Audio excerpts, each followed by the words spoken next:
자, 들어가 보자. 오늘 수업을 할 부분은 어디냐면, 극수필 8번, 경수필 200, 그러니까 교과서로 수능 특강식으로 231쪽 수업을 하겠습니다. 자, 그러면 먼저 3번부터 한번 잠깐 보자. 3번부터. 나무를 심는 사람의 엘제아르 부피에는 좌절을 겪고 30년 동안 철저한 고독 속에 살면서 주위에 부정적 상황이나 수차례의 실패에도 아랑곳하지 않고 오히려 이를 계기로 가치 있는 일에 더욱 몰두하는 인물로 묘사된다. 내가 잃어버린 나무들의 글쓴이는 이러한 그의 이타적 삶을 떠올리고 이에 비추어 자신의 모습을 반성하면서 얻은 깨달음의 내용을 형상화한다. 그리고 모든 존재들은 서로 연결되어 있다는 생각과 한 사람의 고결한 삶이 이제 한 사람의 고결한 삶은 이제 나중에 알게 되겠지만 나무 심기가 돼 다른 존재들에 대한 영향, 희망을 준다는 거지, 끼칠 수 있다는 생각을 드러내면서 어떤 삶이 의미 있는 삶인가 하는 질문에 대한 답을 찾고 있다라고 되어 있어. 자, 그러면 앞으로 가보자. 이건 경수필이야. 자신의 삶의 모습을 그 성찰이나 아니면 깨달음을 통해서 이야기를 진행시키고 있어. 보자. 그 집에는 자그마한 뜰이 있었다. 과거 회상 얘기가 나오지. 처음으로 집을 장만했다는 기쁨보다도 무언가 심고 가꿀 수 있는 몇 평의 땅이 생겼다는 기쁨이 내게는 더 컸다. 이걸 통해서 소박한 삶을 나타내고 있구나라는 걸 알 수가 있는 거지. 그곳엔 이미 목련, 라일락, 감나무, 대추나무, 장미 등이 한두 그루씩 심어져 있었다. 그 나무들이 서로 썩 어울리는 편은 아니었지만 그래도 크고 작은 그늘을 만들어 기대어 있는 모습이 보기 좋았다. 어디서나 볼 수 있는 흔한 그 나무들은 이제 내 뜰에 있다는 이유만으로 내게 특별한 존재로 자리 잡기 시작을 했다. 시간이 날 때마다 나는 그 나무를 살펴보았다. 이파리만 무성하고 열매가 부실한, 왜? 영양이 부족하니까. 감나무 아래에는 거름을 넉넉히 넣어주고 웃자란, 그러니까 가지가 너무 자란 이런 뜻이야. 웃자란 라일락 가지들은 전지, 가지치기를 해주고 장미는 베란다 쪽으로 넝쿨을 올려주었다. 계절이 바뀔 때마다 뒷동나무 울타리를 가지런하게 잘라주는 일도 잊지 않았다. 굉장히 나무를 정성스럽게 키우고 있네. 반 넘게 자라버린 목련나무는 남은 부분을 살려내느라 얼마나 애를 태웠는지 모른다. 겨울을 보내고 난 어느 날 마른 가지 위로 단 한 송이의 목련이 피어났을 때 내게는 그 한 송이가 다른 끈의 수백 송이 꽃보다 더 눈물겹게 아름다웠다. 왜? 내가 노력을 기울였고 정성을 쏟았으니까. 나무에 쏟은 내 정성도 적지 않은 것이었지만 그 나무들이 내게 준 위안과 기쁨은 그만큼 훨씬 컸다. 뭘 줬어? 위안과 기쁨을 줬대. 그 다음에 그 그늘 아래에서 풀을 뽑아주고 벌레를 잡아주고 있노라면 시름도 불안도 그렇게 뜰 밖으로 던져지곤 했으니까.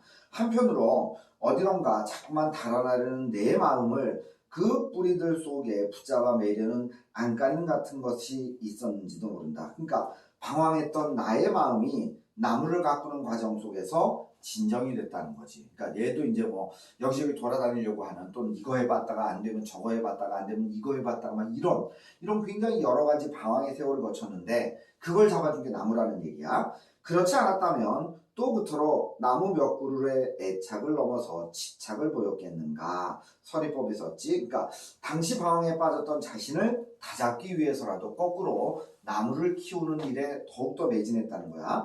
몇 송이의 꽃과 몇 줌의 열매, 그리고 향기와 그늘을 내어주던 그 나무들이 내게는 한 해의 피난처처럼 느껴지던 무렵이었다. 그러면서 생각했다. 나에게 그런 그늘과 향기를 준 사람, 그러니까 그 나무들을 여기에 처음 심은 사람은 누구였을까? 그러니까 내가 이 집에 왔을 때 이미 나무가 심어져 있었단 말이야. 물론 잘 어울리진 않았지만 그 사람은 어떤 사람이었을까? 그리고 그 사람은 어떤 마음으로 이 나무들을 심었을까? 이런 생각을 해보지. 그럴 때마다, 나무를 가꿀 때마다 나는 장 지오노의 소설 나무를 심는 사람을 떠올렸다. 프로방스 지방에 프랑스에 있는 거야. 프로방스 지방의 황무지에 하루도 쉬지 않고 떡갈나무와 자작나무를 심었던 엘제아르 부피에 아내와 아들을 잃은 그가 참담한 고독 속에서 뿌려낸 씨앗은 황무지를 풍요로운 숲과 마을로 변화시켜 놓았다.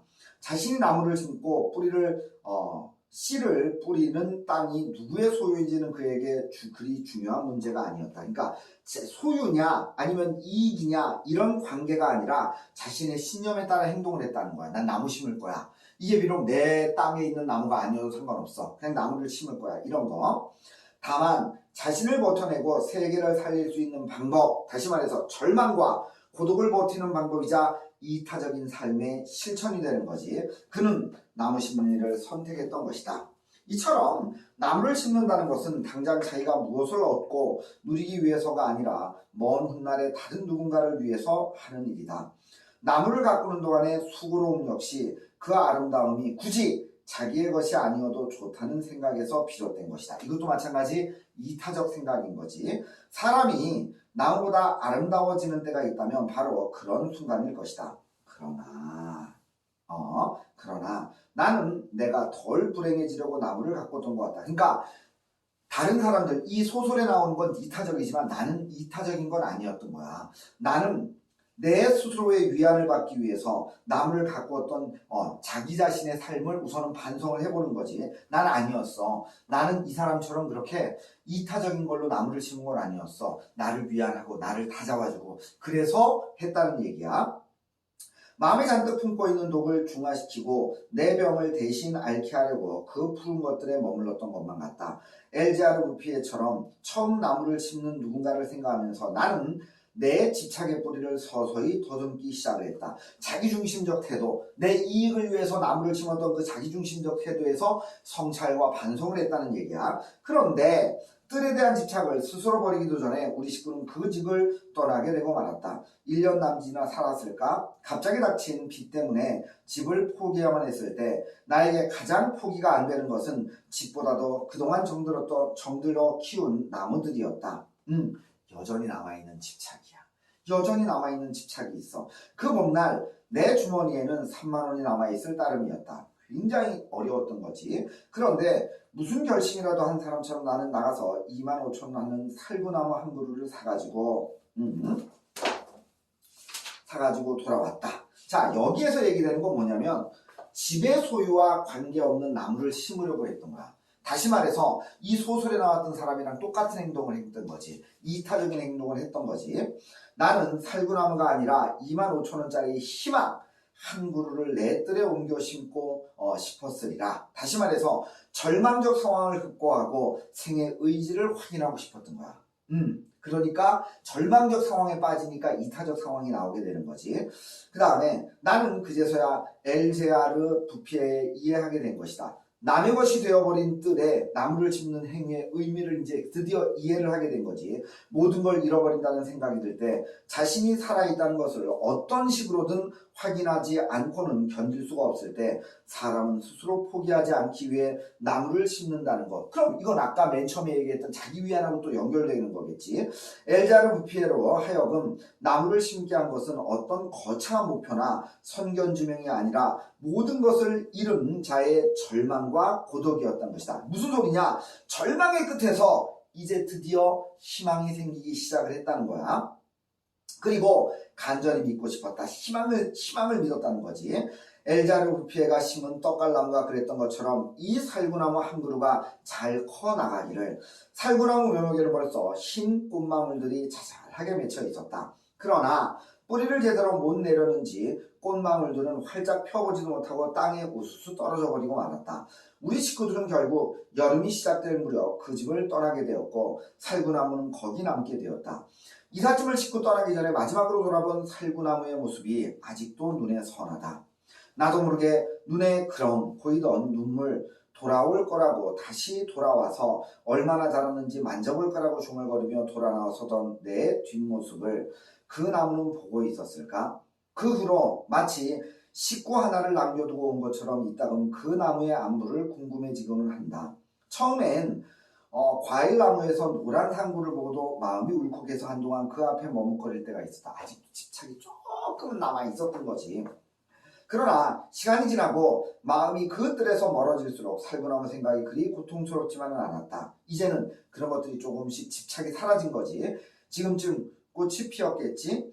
올해는 그래도 열매를 꽤 달지 않았을까? 꼭 내 뜰에서가 아니더라도 그곳에 잘 뿌리 내려 꽃과 열매를 전해주기를, 누군가의 마음을 환하고 서늘하게 만들어주기를, 그래야 나와 더불어 샀던 25,000원짜리 희망도 꿋꿋하게 살아있을 테니까. 조그만 뜰을 잃어버리고 나서야 나는 모든 땅이 내가 씨 뿌리고 일궈야 할 터전이라는 것을 알게 되었다. 이게 뭐냐? 글쓴이의 인식이 확장되는 얘기지. 나무를 가꾸는 마음으로 삶을 살아야 되겠다라고 인식이 확장되는 거야. 그토록 편애하던 나무들을 잃어버리고 나서야 나는 더 많은 나무들을 얻게 되었다. 이 역설이지. 잃어버렸는데 얻게 됐다라고 하니까 이게 이제 뭐냐? 깨달음인 거야.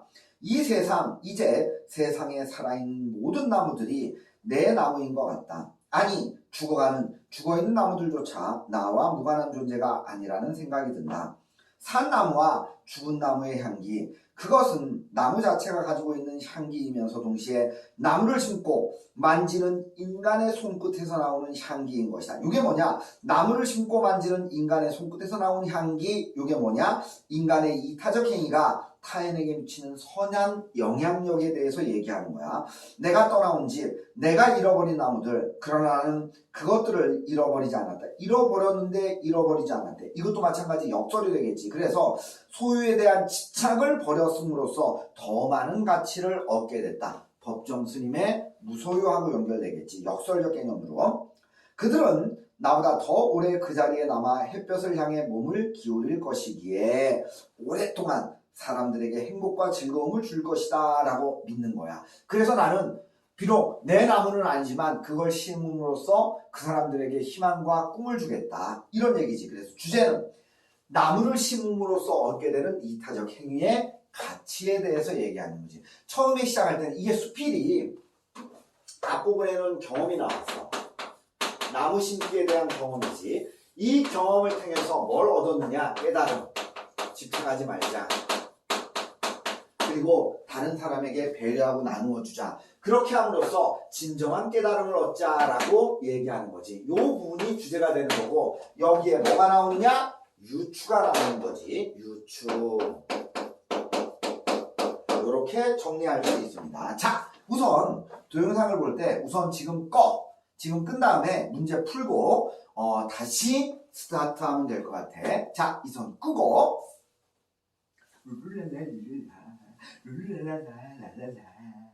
자, 이제 정답을 불러드리겠습니다. 1번에 3, 2번에 4, 3번에 1. 세 문제네. 자, 그럼 1번 잠깐 보자.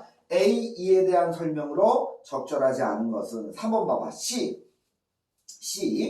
자, 다른 사람이 한 말을 직접 인용했다 그랬거든. 근데 C에 보면 직접 인용해서 뭐가 있어야 돼? 땡땡. 큰 따옴표가 있어야지. 근데 C에 보면 큰 따옴표 자체가 없어. 그럼 간단하게 끝나는 거지. 그치? 그럼 1번 보자. A. 특정 장소. 자그마한 뜰에 속한 소재들, 나무들을 나열해서 그 장소가 주는 느낌을 환기하고 있다. 환기가 뭐야? 다시 떠오르게 한다라는 뜻이야. 맞고. 2번. 자, 비유적 표현을 활용해서 B에 보면 비유적 표현이 어딨냐? B에서 위에서 하나, 둘, 셋, 넷, 다섯 번째 줄. 향기와 그늘을 내어주던 그 나무들이 내게는 하나의 피난처. 자, 그러니까 나무의 그늘이 뭐가 돼? 피난처가 돼. 그러니까 은유법이 쓰였지. 은유법이 쓰였으니까 비유적 표현이 되는 거지. 비유적 표현을 활용해서 글쓴이의 내면적 경험을 묘사했다. 시름을 입고 위안을 얻었다. 맞아. 그 다음에 4번. 시간의 순서에 따라 경험을 서술하여, 맞아. 시간의 흐름 따라 이야기가 진행됐어. 관점이 변화하는 과정을 보여주고 있다. 맨 처음엔 집착을 했지. 나무에 대해서. 그런데 이제 희망을 담는 곳으로 바뀐 거지. 그 다음 이 역설적 표현을 통해서, 맞아. 역설적. 두 번째 줄에 나오잖아. 그토록 편애하던 나무를 잃어버리고 나서야 나는 더 많은 나무들을 얻게 되었다. 역설적 표현이야. 활용해서 글쓴이 자신이 처한 현실에 대한 긍정적 태도, 현실을 긍정적으로 받고 희망을 얻는다라고 해서. 그러니까 정답은 3번이 되겠지. 그럼 2번 보자. 경미음에 대한 이해로 틀린 게 뭐냐? 자, 리을 한번 봐봐. 흰 꽃망울이 자잘하게 맺혀 있었다 그랬거든. 4번. 이사를 앞둔 글쓴이에게 시련을 견딘 보람? 아니지. 시련을 이겨낼 수 있는 희망을 준 거지. 시련을 이겨낼 수 있는 희망. 시련을 견딘 보람이 아니라. 그래서 4번 틀린 거고. 그러면 1번 보자. 기억. 기억이 뭐냐? 단 한 송이의 목련이 피어났을 때 요 부분이거든. 글쓴이가 아끼던 나무를 힘겹게 살려내어 얻은 결과다. 맞아. 그 다음에 니은 보자. 니은을 보니까 갑자기 닥친 빚. 요거야. 그래서 2번에 보니까 글쓴이가 자신이 가꾸던 뜰을 더 이상 소유하기 어렵게 만든 원인이다. 맞아.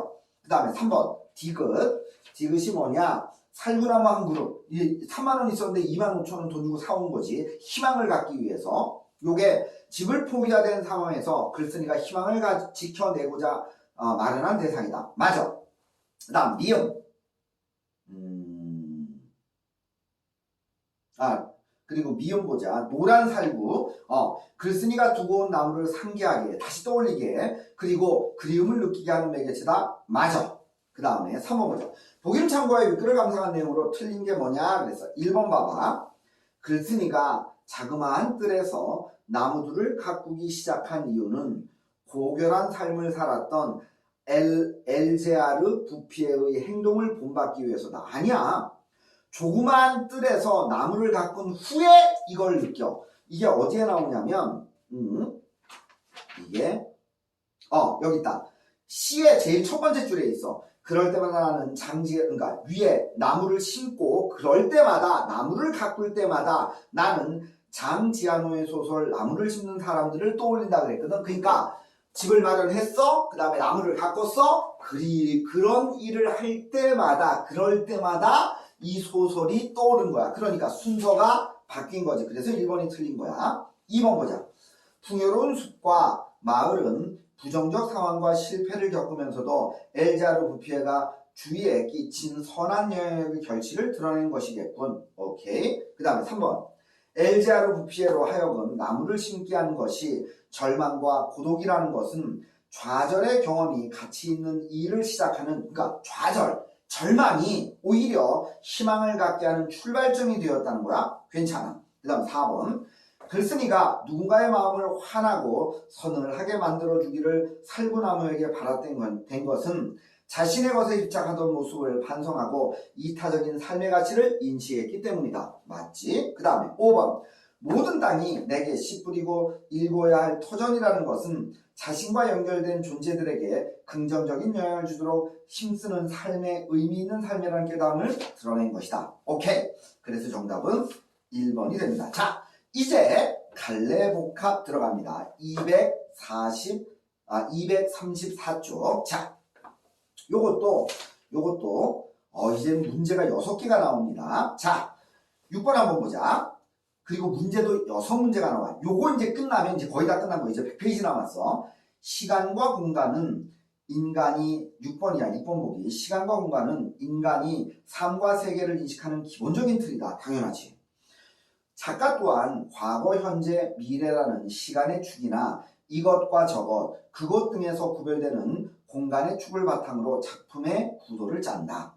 시간과 공간의 축들은 서로 직조되기도 하고, 이렇게 옷감 짜듯이 직조한다는 건 옷감 짠다는 얘기야. 직조되기도 하면서 하나의 작품을 조화롭게 구성하는 역할을 한다. 당연하지. 그런데 이 과정에서 시간의 세 축은 하나의 시간으로 묶여 통합적으로, 여기서 세 축이라는 건 과거, 현재, 미래를 얘기하는 거겠지. 제시되면서 그 구별이 사라지는 경우도 있다. 그런 거 있어. 시간과 공간의 축을 바탕으로 작품에 접근하면 화자나 인물의 삶과 정서를 더욱 섬세하게 이해할 수 있다. 여기서는 어딘가에 시간에 대한 개념이 나오나 봐. 이것이 서로 연결되나 봐. 그래서 커다란 하나의 작품을 만드나 봐. 오케이. 자, 그럼 한번 보자. 요거는 설장수의 어옹이라는 작품이야. 나는 성산별곡이야. 그 다음에 다는 고향이야. 자, 보자. 헛된 명예, 요거 세모쳐. 헛된 명예, 뭐겠어? 세속적 욕망이겠지. 헛된 명예에 이루려고 조급하게 살지 않고 평생 동안 수운향. 요거 무슨 뜻이냐면 수운향 어디 있어? 밑에 있지. 호숫가나 바닷가에 위치하여 풍경이 극한 지방이래. 쉽게 말하면 자연으로 해석하면 되겠지. 평생 동안 수운양을 쫓으며 살아가네. 그러니까 헛된 명에 세모치고 수운양 동그라미 치고 서로 대조적인 요소가 되는 거지. 그리고 요게 뭐야?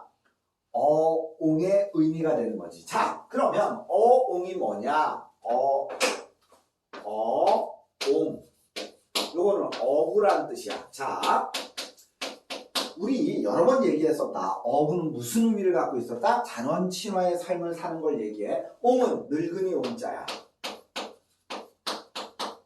그러니까 쉽게 말하면 뭘 얘기하겠어? 자연 친화를 사는 사람이겠지. 그러면 이 정도는 이제 우리가 느낄 때가 됐잖아. 이거 뭐야? 자기 자신을 얘기하는 거겠지. 또는 자신이 추구하는 그런 삶의 모습을 얘기하는 거겠지. 오케이. 자, 그럼 요 두 줄이 뭐가 되겠어? 이 글의 주제가 되겠지. 헛된 욕망 이루려고 조급하게 살지 않고 평생 동안 수운양을 쫓으며 살아가네. 넓은 호수에 봄 동그라미 쳐봐. 봄은 따사로워서 안개가 천리에 퍼져 있고 예스러운 언덕에 가을 동그라미 쳐봐. 그러면 봄, 가을이 나왔어. 우리 아까 6번 문제에서 시간의 흐름이 나온다 그랬지? 봄은 따사로워 안개가 천리에 퍼지고 그 다음에 가을은 높아 달이 한 척의 배로구나. 가을 달의 모습을 한 척의 배. 그러니까 이렇게 되는 거지 뭐. 달이 뭐 이렇게 떠 있나 보지 뭐. 이렇게. 한 척의 배야. 뭐 이렇게 돼 있어. 그러면 봐봐. 둘 다 현재형으로 나왔네. 그치? 그러니까 이게 과거 현재가 봄하고 가을이라는 시간적 흐름이 있는데 이걸 동시에 마치 붙어 있는 것처럼 표현했어. 이게 바로 아까 6번 얘기했던 그거하고 연결되겠지. 그 다음에 자줏빛 거리의 홍진. 홍진은 뭐였지? 속세를 얘기하지. 자줏빛 거리의 홍진 요거 세모쳐야 되겠지. 자줏빛 거리의 홍진엔 꿈자리에서도 가지 않을 거야. 초록빛 도롱이의 삿갓. 요거 동그라미 쳐야 되겠지. 그러면 자줏빛, 홍진, 초록빛, 삿갓. 색채 대비를 통해서 대조적 이미지를 형성하고 있지. 함께 걷고 함께 사라지네.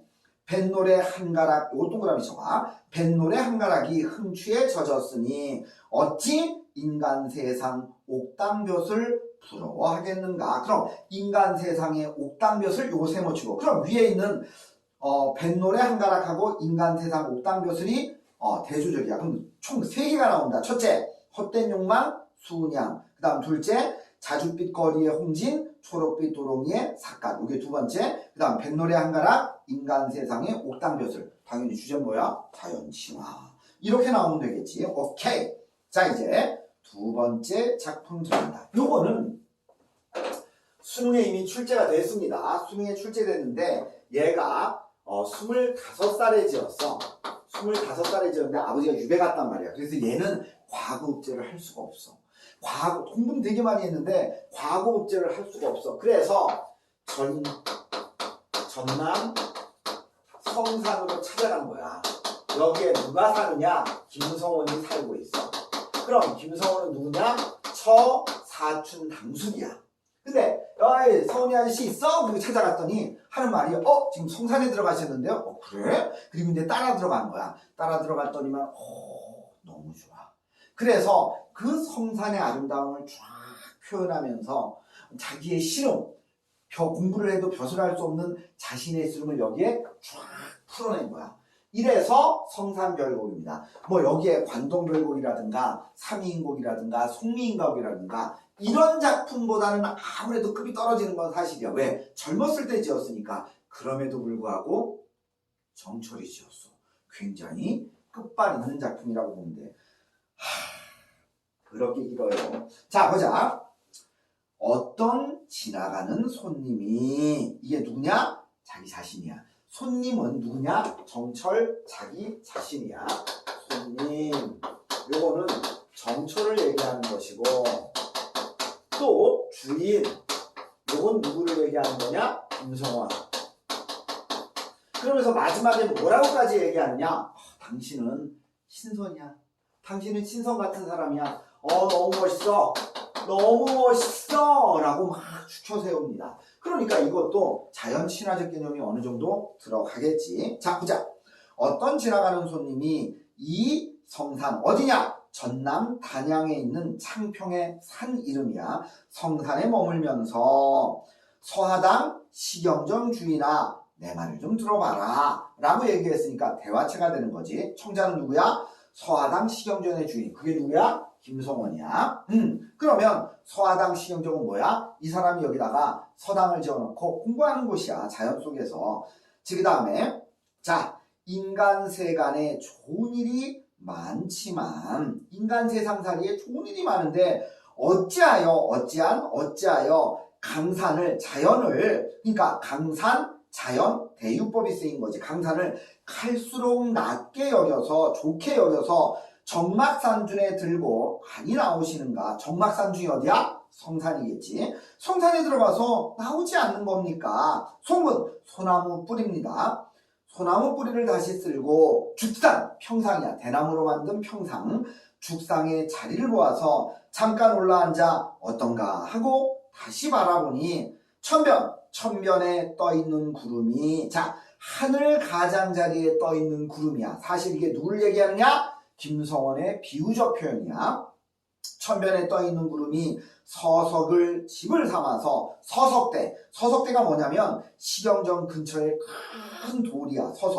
서석을 집을 삼아서 나는 듯 드는 양이 나가는 듯 들어가는 모습이 주인과 어찌 그리 비슷하단 말인가. 그러니까 지금 여기에서 하늘 가장자리에 서석에 집을 삼고 구름 한 자락이 나갔다 들어갔다 하는 모습이 너무나 유의자적하고 너무나 여유로워. 이게 주인의 모습과 너무나 닮아있다. 창계 푸른 시냇물이란 뜻이야. 푸른 시냇물 흰 물결이 정자 앞에 둘렀으니 천손운금을 천손운금 직녀가 짠 비단이야. 이건 사실 은하수를 얘기하는 거거든. 여기서는 뭐냐? 그 시경정 앞에 흐르는 시냇물을 얘기하는 거야. 천손운금을 누가 베어내서 이어지는 듯 펼치는 듯 야단스럽기도 야단스럽구나. 요 세 줄 묶어줘봐. 창계의 흰 물결이 정자 앞에 둘렀으니 천손운금을 누가 잘라내어서 이어지는 듯 펼쳐놓은 듯 야단스럽기도 야단스럽다. 이건 정자 앞 시냇물을 예찬하는 거지. 그만큼 아름답다는 거야. 그 다음에 산중에 책력, 달력입니다. 산중에 달력이 없어 내 계절을 모르는데 눈 아래 펼쳐진 경치가 철철이 절기가 나오는구나. 듣거니 보거니 일마다 선간이로구나. 신선의 세계로구나. 매창, 매화가 피어있는 창가야. 매화가 피어있는 창가에 아침 햇볕의 향기에 그 매화 향기에 잠을 깨니 선홍의 할 일이 김성원의 할 일이 곧 없는 것도 아니로구나.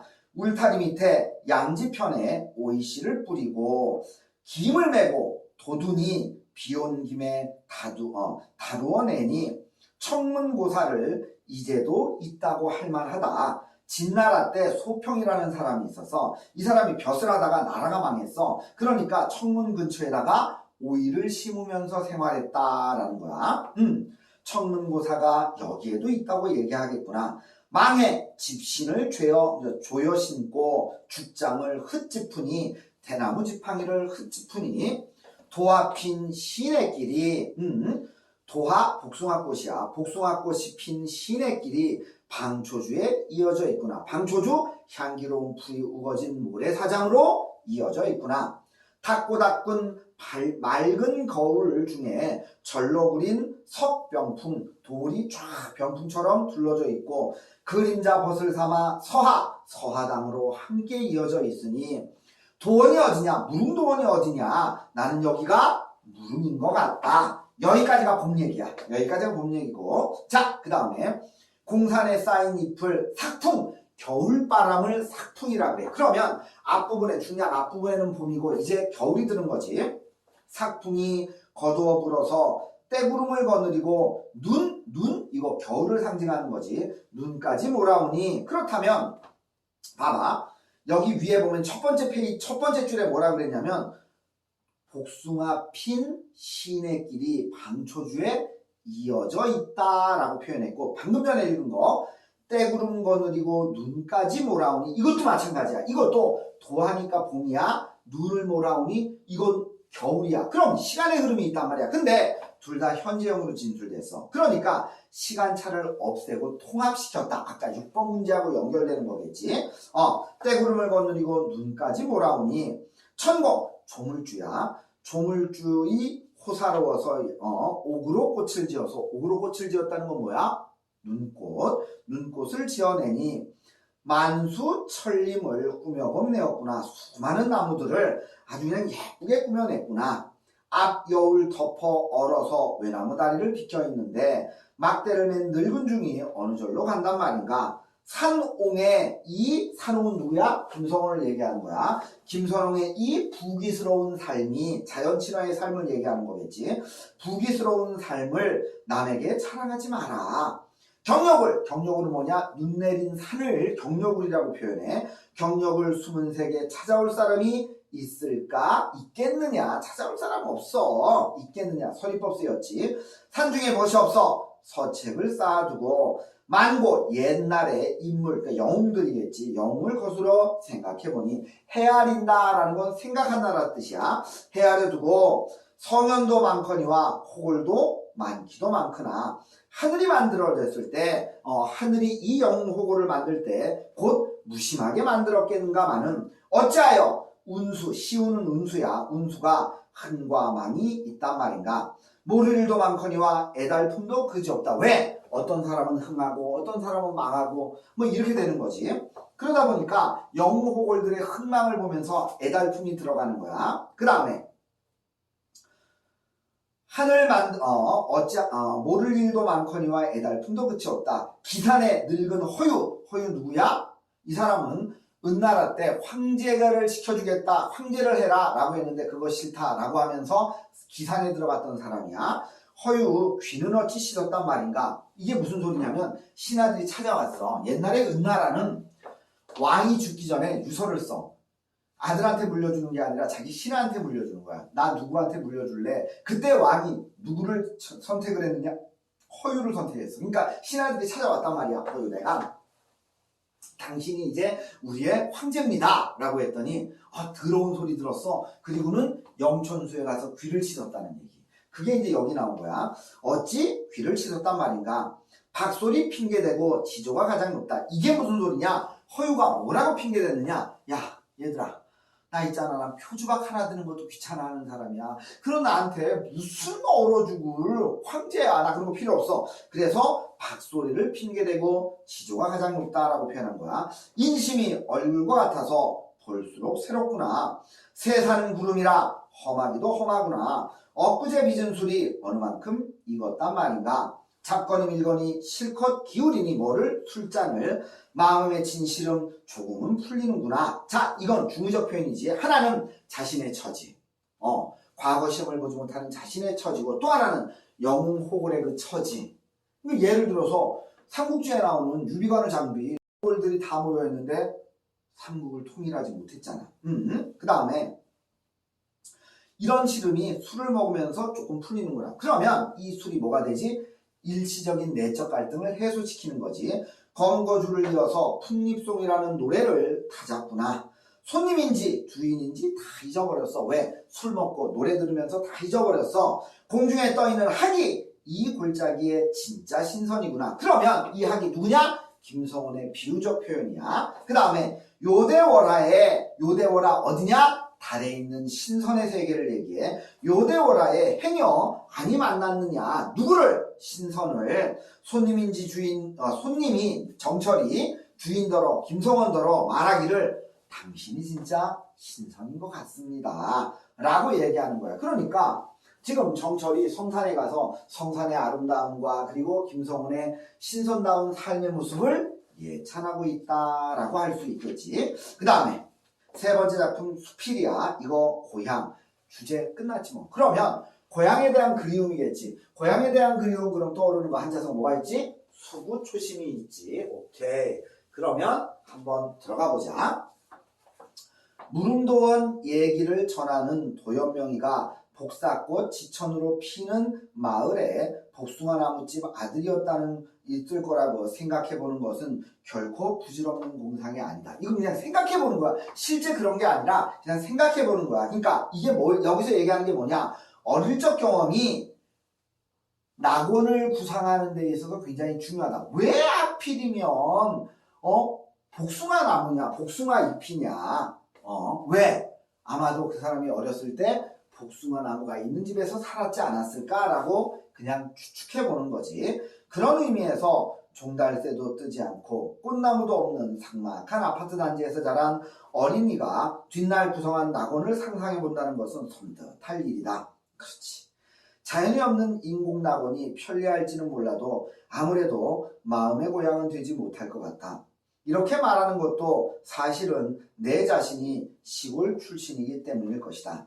나의 낙원에서 만발하는 봄꽃은 살구꽃이었다. 살구꽃 동그라미죠. 우리가 구차했던 시절, 가난했던 시절, 고향의 사월을 그나마도 살만하게 했던 것은 여기저기 뭉게구름처럼 댕그렇게 피어있던 그 살구꽃이었다. 그리고 그 살구나무 아래 섰을 때 온통 머리를 취하게 했던 꿀벌 소리였다. 꿀벌 소리도 마찬가지 동그라미죠. 그럼 여기서 동그라미가 뭐냐? 내가 생각하는 어른이 된 내가 어린 시절을 낙원처럼 생각했을 때 그 낙원에 있었던 그런 요소들을 얘기하는 거야.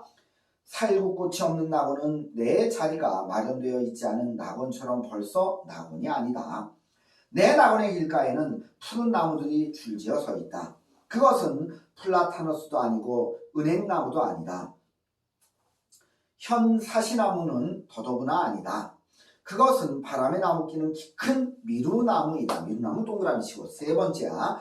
열매를 맺지 못하고 제목으로 쓸모없다 쳐지더라도 그것은 상관이 없다. 누가 뭐라건 내 낙원의 가로수는 단연코 미루나무다. 집을 나서서 무작정 표표의 길을 떠나고 싶었던 일이 어디 한두 번이던가. 그때 남북으로 뻗어있는 신장로에서 어서 오라고 이파리를 흔든 것이 바로 미루나무였다. 미루나무는 나그네의 훌륭함과 서름을 아는 고향의 바람잡이였다. 고향 마을의 소리 없는 아우성이었다. 중략. 나의 낙원에는 말할 것 없이 새소리가 흔하다. 새소리. 요거 동그라미 치고 네 번째 나왔습니다. 종달새라기 하기보다는 노고질이라고 하는 적이 어울리는 저 초범 새의 지적임이 떠오른다.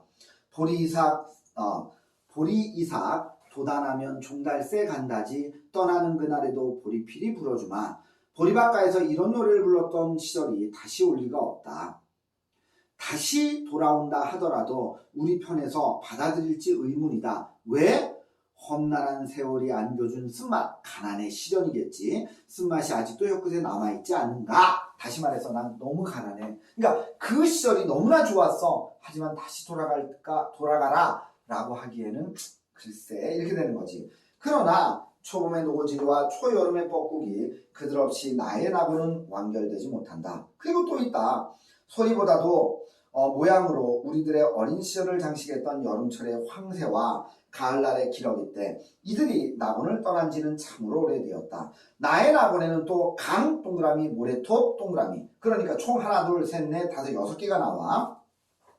모래톱에서 만리장성을 쌓은 적이 있다. 무엇을 위한 것이었는지 모르지만 쌓으며 헐며 긴 만리성을 쌓았었다. 또 강가에서 팔매질을 했다. 멀리 가는 것이 미래의 행복의 지표인 양 던지고 또 던지곤 했다. 회수할 길이 없는 팔맷돌과 무너진 지 오랜 성벽을 나의 낙원은 지금껏 간수하고 있을까? 알 수 없는 일이다. 여기까지 적어보니 나의 낙원은 너무나 초라하고 너무나 가난했다. 왜? 보잘것 없으니까. 냉장고도 없어, 자동차도 없어, 아스팔트도 없어. 있는 것은 푸른 하늘과 청명한 나날과 맑은 공기와 구차한 이웃들 뿐이다. 노고질이 뜨는 보리밭과 소리 없는 아우성으로 몸이 기울어진 미루나무와 나룻배가 떠있는 강물이 있을 뿐이다. 낙원의 고상은 아무래도 고향과 어린 시절의 재구성임을 면치 못하는 것인가 보다. 요거 낙원의 구성은 아무래도 고향과 어린 시절의 재구성을 면치 못하나 보다. 요게 맨 첫 번째 이줄하고 연결되는 거야. 그러니까 첫 번째 줄에 뭐라 그랬느냐. 도연명이가 무릉도원을 얘기할 때 왜 하필이면 복숭아 나무였냐? 아마도 복숭아 나무집이 자기 어린 시절에 있어서 그런 거 아니냐? 나도 마찬가지라는 거예요. 낙원의 구성은 아무래도 고향과 어린 시절의 재구성을 면치 못할 것이다. 그래서 낙원에 대한 어떤, 그러니까 고향이나 어린 시절에 대한 어떤 추억, 그리고 그것이 낙원 같았어. 그리고 거기에는 6가지의 어떤 그런 요소들이 필요하다. 이런 얘기를 하는 거지. 오케이. 자, 그럼 지금부터 문제 풀어 주십시오.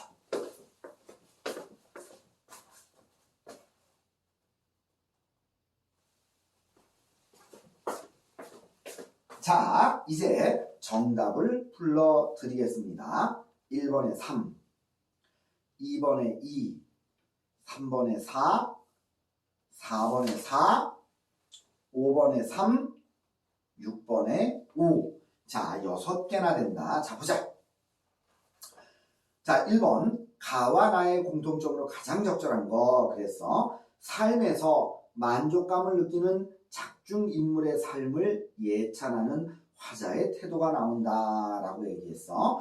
요게 여기에 보면 가에서는 가하고 나니까 가에서는 첫 번째 줄하고 두 번째 줄 헛된 명예에 이루며 조급하게 살지 않고 평생 동안 수은양을 쫓으며 살았다. 여기에 나오고 나에서는 어디에서 나오느냐? 맨 마지막에 성산별공 맨 마지막에 보면 요대워라의 행여하니 만났는가 손님이 주인더러 이르되 그대가 바로 신선인 것 같다라고 얘기해서 그래서 삶에서 만족감을 느끼는 작중인물 어옹하고 김성원을 얘기하는 거지. 작중인물의 삶을 예찬하는 화자의 태도. 맞아. 그러면 1번부터 한번 보자. 작중인물의 삶을 본받아서 그처럼 살아보겠다는 화자의 의지가 나온다. 이거는 예찬만 있지. 나도 그처럼 살아보겠다. 이건 안 나와 있어. 2번. 긍정적인 인물의 삶에 비추어 자신의 삶은 한탄에 없어. 둘 다 없어. 4번. 자신이 추구하는 이상이 투영된 역사적인 인물을 동경한다? 가에는 없지. 그 다음에 나에도 특별히 없고 그 다음에 5번. 과거에 결핍된 삶에 가에는 없어. 그래서 1번은 3번이 되고 2번 보자. 가의 시상전개에 대한 이해로 틀린 게 뭐냐라고 했어. 자, 가야 2번 봐봐. 제3행에 형성화된 계절과 4행에 형성화된 계절의 이미지가 상반됐다. 자, 그러면 3행의 봄, 4행의 가을. 이건 둘 다 긍정적이야. 그러니까 대조되지 상반되지 않아. 그래서 2번이 틀린 거고 1번부터 보자. 1행과 2행에는 부정어를 매개로 인물이 멀리하는 삶과 세속적인 거지. 그 다음에 실제로 영유하는 삶이 각각 나타나 있다. 그래, 이건 1행과 2행 헛된 명예 멀리해. 그 다음에 수은향 이거 가까이해. 그 다음 3번 보자. 5행의 부정적인 대상과 6행의 긍정적인 대상이 다른 색깔로 그래 자줏빛 거리의 홍진 초록빛 도롱이의 삭각 긍정적 대상이 서로 다른 색채 이미지로 나타난다. 맞아. 그 다음에 4번 7행에서 묘사된 시적 상황이 8행에서의 정서 표현과 조음을 이루면서 시의 주제가 나온다. 7행 뱃노래 한 자락이 흠취해졌으니 어찌 인간 세상 옥당벼슬을 부러워하겠는가 라고 해서 주제를 강조한다. 괜찮아. 그 다음에 5번 1행의 추상적인 시어가 8행에서는 유사한 의미의 다른 시어로 헛된 명예 이것이 벼슬이라는 구체적인 의미로 나오니까 오케이 맞아. 3번 나의 손님 누구야? 정철 자기 자신이야. 주인 누구야? 김성원이야. 주인을 대하는 태도 예찬적이지. 4번 봐봐. 손님은 주인의 삶을 의아해하다가 맞아. 맨 처음에 의아해했어. 어디에 있냐면 세 번째 줄에 보면 나달락 세 번째 줄에 왼쪽 지문의 세 번째 줄 인간 세간에 좋은 일이 많은데 어찌하여 강산을 갈수록 낮게 여겨 정막담정에 들고 안이 나오시는가 해서 의아하게 생각한 거 맞아. 그 다음에 그가 느끼는 일상의 즐거움을 알게 되면서 그의 삶을 긍정적으로 생각한다? 맞아. 이거 아까 읽었던 거 맨 마지막 줄 손님이 주인에게 네가 바로 신선이야 라고 얘기하는 부분 여기에 또 나오지. 이거 좀 문제가 계속 나오네. 오케이. 그러니까 정답은 4번이 되는 거지. 1번 보자. 손님은 주인을 경원시하는 건 뭐냐면 꺼린다는 얘기야. 아니야. 예찬하지. 2번 손님은 주인의 정체를 몰라서 왜 몰라? 처사춘 당숙인데. 그 다음 3번 손님은 주인에게 경쟁의식 그런 거 없어? 그 다음 5번 손님은 주인과 상반된 삶의 가치를 옹호해? 아니야. 예찬하는 거니까 같은 삶을 예찬하는 거지. 그 다음에 4번 보자. 다의 구성에 대한 설명으로 가장 적절한 게 뭐냐 그랬거든. 다, 이거 고향. 4번 보자. 한 공간에 어린 시절 시골이야 배치되어 있는 소재들 뭐 살구꽃, 꿀벌소리, 미루나무, 새소리, 강, 모래톱 이런 거지. 배치되어 있는 소재들의 이미지를 중심으로 병렬한 후에 이에 대해서 평가해 뭐라고? 낙원이었다.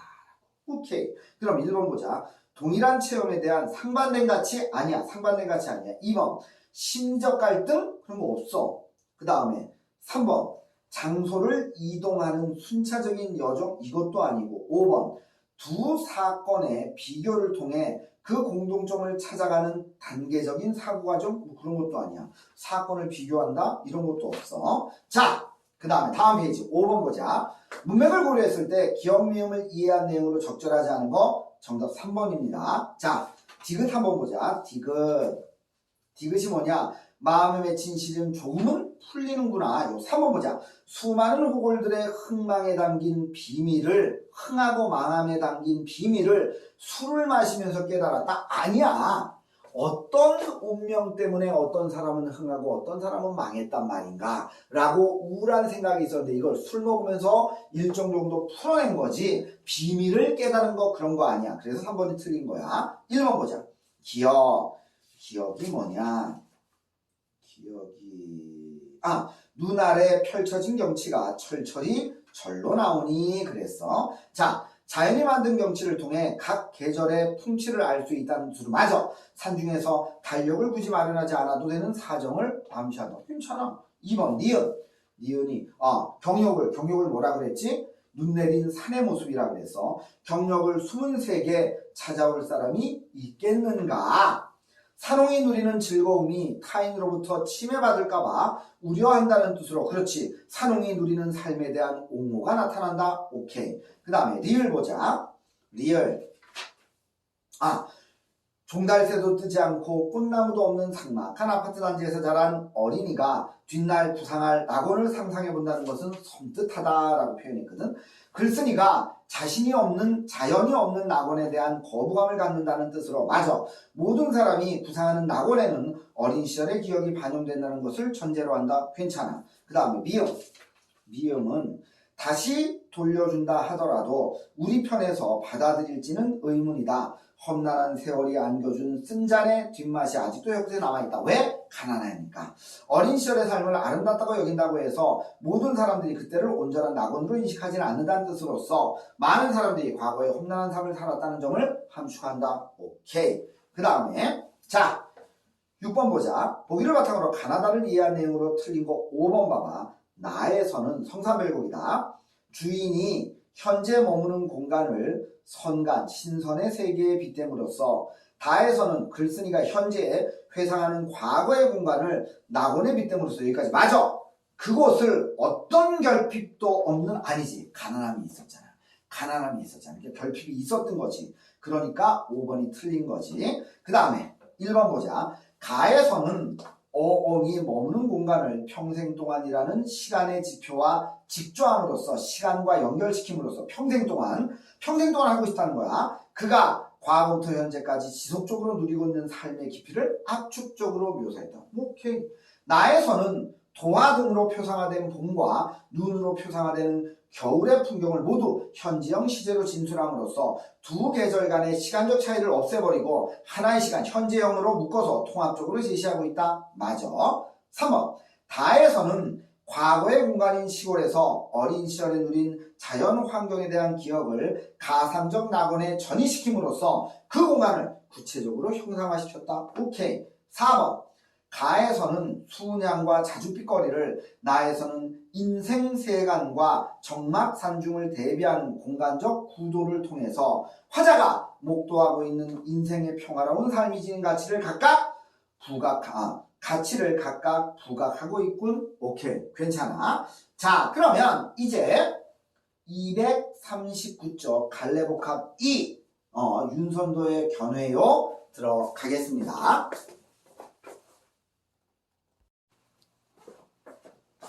자, 들어가 보자. 먼저 가에는 윤선도의 견해어가 들어가고 그리고 나에는 허균의 홍길동전이 들어가네. 그러면 지문을 쭉 보자. 자, 먼저 6번 한번 보자. 가와 나는 모두 조선시대에 창작된 문학작품으로 당시 지배적 이념이었던 유교의 충효 사상을 바탕으로 하고 있다. 유교에서는 인간관계에 있어 어버이와 자식의 관계는 천륜이라고 하며 어버이의 자식에 대한 사랑과 자녀의 부모에 대한 효도의 실천은 가장 자연스러운 사랑의 체험이며 이러한 사랑이 가정 밖으로 확장되어 결애를 사랑하고 임금과 나라에 충성하게 된다고 보았다. 물론 때에 따라 충과 효가 상충하는 경우가 있기도 하였지만 효를 근본 덕목으로 삼아 충은 효와 연속된 것으로 인식한다. 충은 효와 연속된 것으로 인식한다. 뭐 가장 대표적인 게 군사부일체 뭐 이런 거겠지. 연속된 것으로 인식해서 충효를 같이 존숭하는 것이 일반적이었다. 따라서 가와 나에서 나타나듯 임금과 신하, 임금과 백성 간의 인연을 마치 부모와 자식 간의 인연처럼 생각하는 것은 당대 사람들이 공유했던 질서이자 신념이었다. 오케이. 요거는 좀 알고 있으면 도움이 되겠네. 오케이. 자, 그러면 본문 가부터 한번 들어가 보자. 견해요. 이건 워낙 유명한 작품이니까 슬프나 즐거우나 옳다 하나 그르다 하나 내 몸에 할 일만. 그럼 여기서 말하는 내 몸에 할 일은 임금에 대한 충성심을 얘기하겠지. 임금에 대한 충성심만 닦고 닦을 뿐이언정 그 밖에 연함을 그 밖에 모든 나머지 세속적인 일은 분별할 줄 있겠느냐. 나 구별할 줄 몰라. 나 그런 거 할 줄 몰라. 서리법이 쓰였지. 두 번째, 내가 한 일. 이게 이제 어떤 일을 했냐면 이첨이라는 애가 있었어. 근데 얘가 간신이었단 말이야. 그런데 이 윤선도가 얘를 직격을 하는 상소를 올렸어. 그러면 임금이 올바른 임금이라면 다 앞뒤 알아봐야 되잖아. 누가 잘못하고 있는지, 누가 잘하고 있는지 알아봐야 되는데 이첨이 마마 아니옵니다. 저는 절대 그런 놈이 아니옵니다. 이렇게 되니까 어떻게 됐겠니? 얘가 유배 갔어. 얘가. 그래서 내가 한 일, 그러니까 이첨. 그때 이제 얘가 세력이었거든. 세력가. 그래서 내가 한 일이 이첨을 상소를 올렸던 일이 망연된 줄을 나라고 하여 몰랐겠느냐. 나 알고 있었어. 얘가 워낙 힘이 셌기 때문에 세력이 강했기 때문에 내가 얘를 들이받아도 안 된다는 거 알고 있었어. 나라고 해서 몰랐겠느냐. 서리법서였지. 이 마음 어리석음은 그럼에도 불구하고 나는 이첨을 깔 수밖에 없었어. 왜? 임금을 향한 다시로다. 다른 사람이 이첨 다른 사람 세무치고 다른 사람이 아무리 뭐라고 말해도 내가 나쁜 놈이에요. 윤선도 나쁜 놈이에요. 라고 말한다고 해도 임금께서 헤아려 보십시오. 그 다음에 추성 진호루밖에 이게 어디냐면 추성 진호루가 얘가 유배 가는 곳이야. 추성의 진후라는 누각밖에 울면서 가는 예다라는 것은 자 다시 한번 얘기한다. 예다 여다 그 다음에 예다 그 다음에 니다 녀다 예다 이 다섯 가지는 뭘로 해석하느냐? 1번 가다 2번 살아가다로 해석해. 1번 가다 2번 살아가다 1번 가다 2번 살아가다. 그러면 여기서는 추성진으로밖에 울면서 가는 이걸로 해석해야 되겠지. 울면서 가는 저 시냇물이요. 사실은 내가 울고 싶어. 근데 나 대신 시냇물이 울고 있어. 그러니까 감정이입이 되겠지. 그리고 이 감정은 임에 대한 어떤 충성심, 임에 대한 그리움 뭐 이런 거겠지. 무엇을 하려고 밤낮으로 변함없이 흐른단 말이냐. 임금을 향한 내 뜻을 쫓아 그칠 때를 모르는구나. 여기에서 대화체가 쓰였고 그 다음에 자신의 지조와 절기를 강조하는 내용이 쓰였지. 그 다음에 자, 왜 세모치고 왜는 길고 반복해서 강조했지. 물 요거 세모치고 그럼 왜하고 물 산하고 물은 뭐냐. 물은 멀고 이건 뭐냐. 나와 부모님 사이를 가로막는 장애물이 되는 거야. 어버이를 그리워하는 뜻은 많고 크고 여기서도 마찬가지 반복을 통해서 강조를 했지. 어디서 왜 기러기는 울고 가느냐. 사실은 내가 울고 싶어. 그 대신 나 대신 왜 기러기가 울래. 그러니까 여기서도 감정이입이 되고 또 화자의 분신이 되겠지. 그 다음에 어버이를 그리워할 줄은 처음부터 알았지만 당연하지. 왜 유배 가면 부모님하고 떨어져 있으니까 부모님을 그리워한다? 이거 알고 있었어. 임금을 향한 뜻도 하늘이 생기게 했으니 하늘이 만들어 주었으니 진실로 임금을 잃는다면 그것이 바로 불효가 아니겠는가. 우리 아까 6번 문제에서 비슷한 게 나왔었지. 그러니까 앞부분에는 충성심에 대한 얘기, 뒷부분에는 부모님에 대한 그리움에 대한 얘기, 그러면서 또한 임금에 대한 충성, 이게 한꺼번에 나와 있는 작품이라고 볼 수 있겠지. 자, 그러면 이제 나 홍길동전 들어가 보자. 홍길동전은 워낙 유명하니까 뭐 너희들 전체 줄거리 같은 건 얘기를 안 해도 알겠지. 보자. 자, 이게 어느 부분이냐. 홍길동이 사방팔방 돌아다니면서 그 탐관오리들을 악행 저지르는 탐관오리들을 전부 다 지금 벌한단 말이야. 그러니까 사방에서 방이 붙었어. 홍길동 잡으라고. 왜? 나라를 어지럽힌다 이거지. 양반의 입장에서는 그리고 지배층의 입장에서는 나라를 어지럽히는 게 맞지. 그러니까 어떻게 하느냐? 잡아들여라. 이 부분이야. 하루는 나귀를 탄 한 소년이, 이게 이제 홍길동이야. 하인 수십 명을 거느리고 관아의 문 밖에 와서 감사 뵙기를 청했다. 여기서 감사가 누구냐? 길동이의 형인 홍인형이야. 자, 홍판서가 있고 그 밑에 첫 번째 홍인형,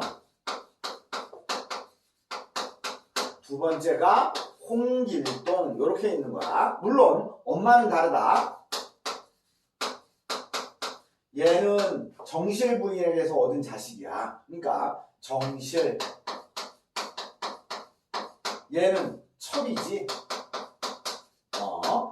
춘섬이 첩으로부터 얻은 자식. 그러니까 당연히 얘는 얘를 형이라고 못 부르고 얘는 얘를 아버지라고 못 부르는 거지. 적터차별. 자, 계속 들어가 보자. 감사 뵙기를 청했다. 감사가 들어오라 하니 그 소년이 마루 위에 올라와 절하며 인사를 올리거늘 감사는 눈을 들어 자세히 보니 항시 기다리던 길동이었다. 왜? 집 나갔거든. 집 나가면서 뭐라 그래? 아버지를 아버지라고 하지 못하고 형을 형이라고 하지 못해서 너무나 화가 납니다. 그래서 나 집 나가겠습니다. 그러니까 홍판서가 그래 호부호용을 허하노라 그러면서 감사합니다. 그리고 나가지.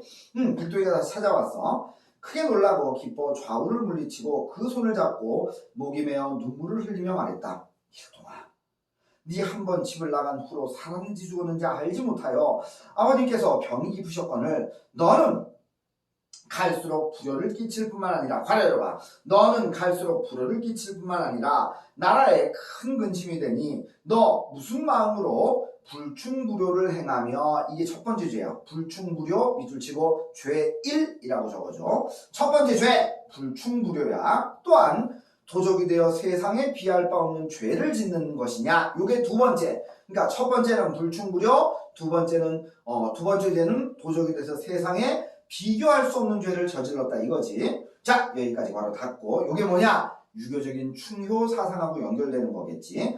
이런 이유로 전하께서 진노하시어 나에게 너를 잡아들이라고 하셨으니 이는 피하지 못할 일이다. 너는 일찍 서울로 나아가 전하의 명을 순순히 받거라. 말을 마치자 눈물이 비오듯이 흘렀다. 길동이가 머리를 숙이고 말하기를 제가 여기 온 것은 아버님과 형을 위태로움에서 구하고자 함이니. 여기에서 또 뭐가 나와? 얘가 안 잡혀도 되는데 왜 잡히는 거야? 자꾸 임금이 지금 아버지하고 자기 형을 괴롭힌단 말이야. 네가 네 아들이 그러고 네 동생이 그러니까 이거 빨리 처리해라. 그러니까 어쩔 수 없이 잡히는 거지. 이것도 효에 대한 개념이겠지.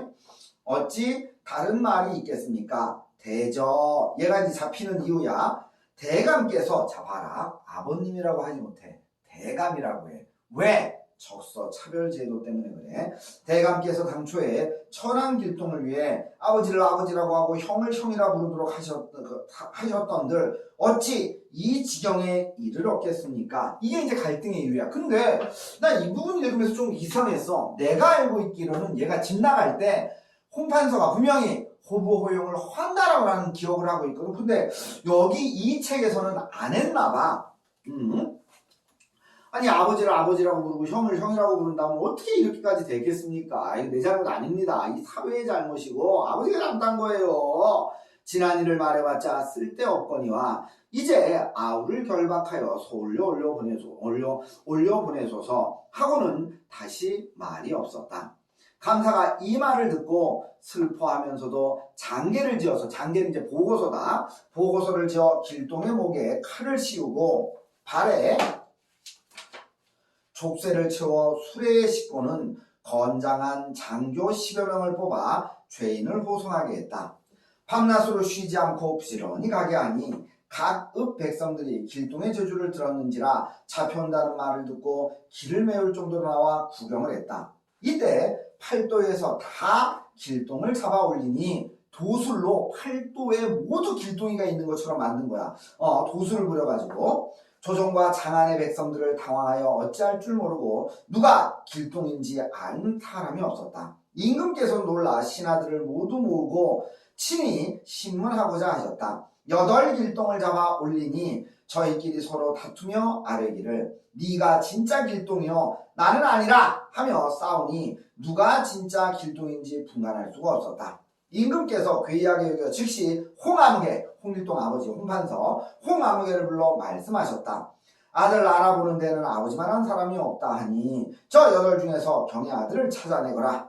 홍공이 황송하여 머리를 조아리고 죄를 청하여 말하기를 신의 천생 길동은 천안태생이란 뜻이야. 천안태생 길동은 왼쪽 다리에 붉은 혈점이 있사오니 이를 보면 알 것입니다. 하고 8길동을 꼬집었다.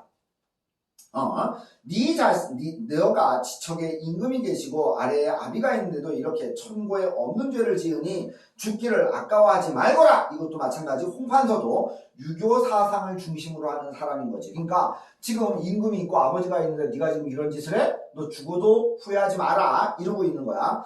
홍공이 피를 토하며 엎어져 기절을 했다. 이제 홍공이 병이 깊었던 거지. 임금께서 크게 놀라 야곤에서 구하도록 하였지만 차도가 없었다. 8길동이 이 광경을 보고 동시에 눈물을 흘리면서 주머니에서 환약을 한 개씩 꺼내 입에 넣어드리니 홍공이 반나절 후에 정신을 차리게 됐다. 이것도 마찬가지. 효에 대한 얘기. 아까 그 6번 얘기 있지? 계속 연결되는 거야. 이렇게 약을 바치는 것도 효에 대한 얘기. 길동이가 초인을 없애고 두루 다니다가 사대문에 방을 붙였다. 길동이가 초인, 지푸라기로 만든 7명의 가짜 길동이를 얘기하는 거야. 얘네를 다 없애고 두루 돌아다니다가 사대문에 방을 붙였다.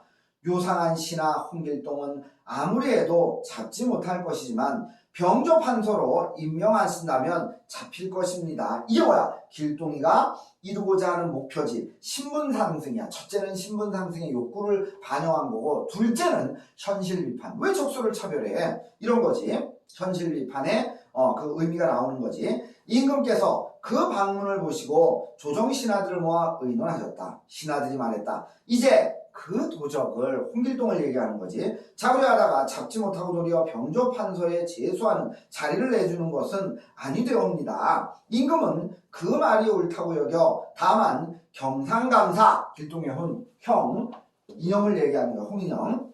경상감사에게 길동을 잡을 것을 재촉하시니 경상감사는 임금의 엄한 명령을 받고 놀랍고 두려워 어찌할 줄을 몰랐다. 하루는 길동이가 공중에서 내려와 절하며 말했다. 지금은 진짜 길동이오니 형님은 아무 염려 마시고 아우를 결박해서 서울로 보내십시오. 왜? 형의 어려움을 해결해 주려고. 만약에 어떤 문제가 생기냐면 이럴 수 있잖아.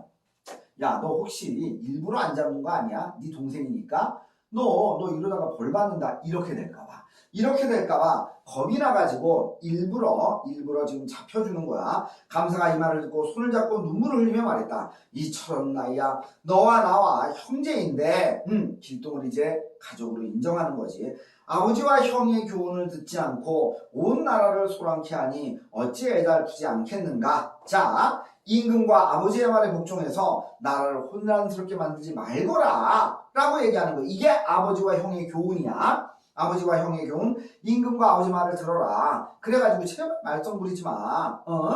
뒤집어 얘기하는 거야. 너 죽어. 너 죽으란 말이야. 말썽 부리지 말고 잡혀서. 이것도 쉬운 말은 아니야. 그 다음에 내 이제 진짜 몸으로 몸으로 와 나를 보고 잡혀가기를 자원하니 도리어 기특한 아이로다. 급히 길동의 왼쪽 다리를 보니 과연 붉은 혈점이 있었다. 진짜 길동인지 그 와중에도 또 확인을 해요. 그 다음에 즉시 팔다리를 결박해 수레에 넣고 건장한 장교 수십 명을 뽑아 철통같이 에워싸고 비바람같이 몰아갔지만 길동의 안색은 조금도 변하지 않았다.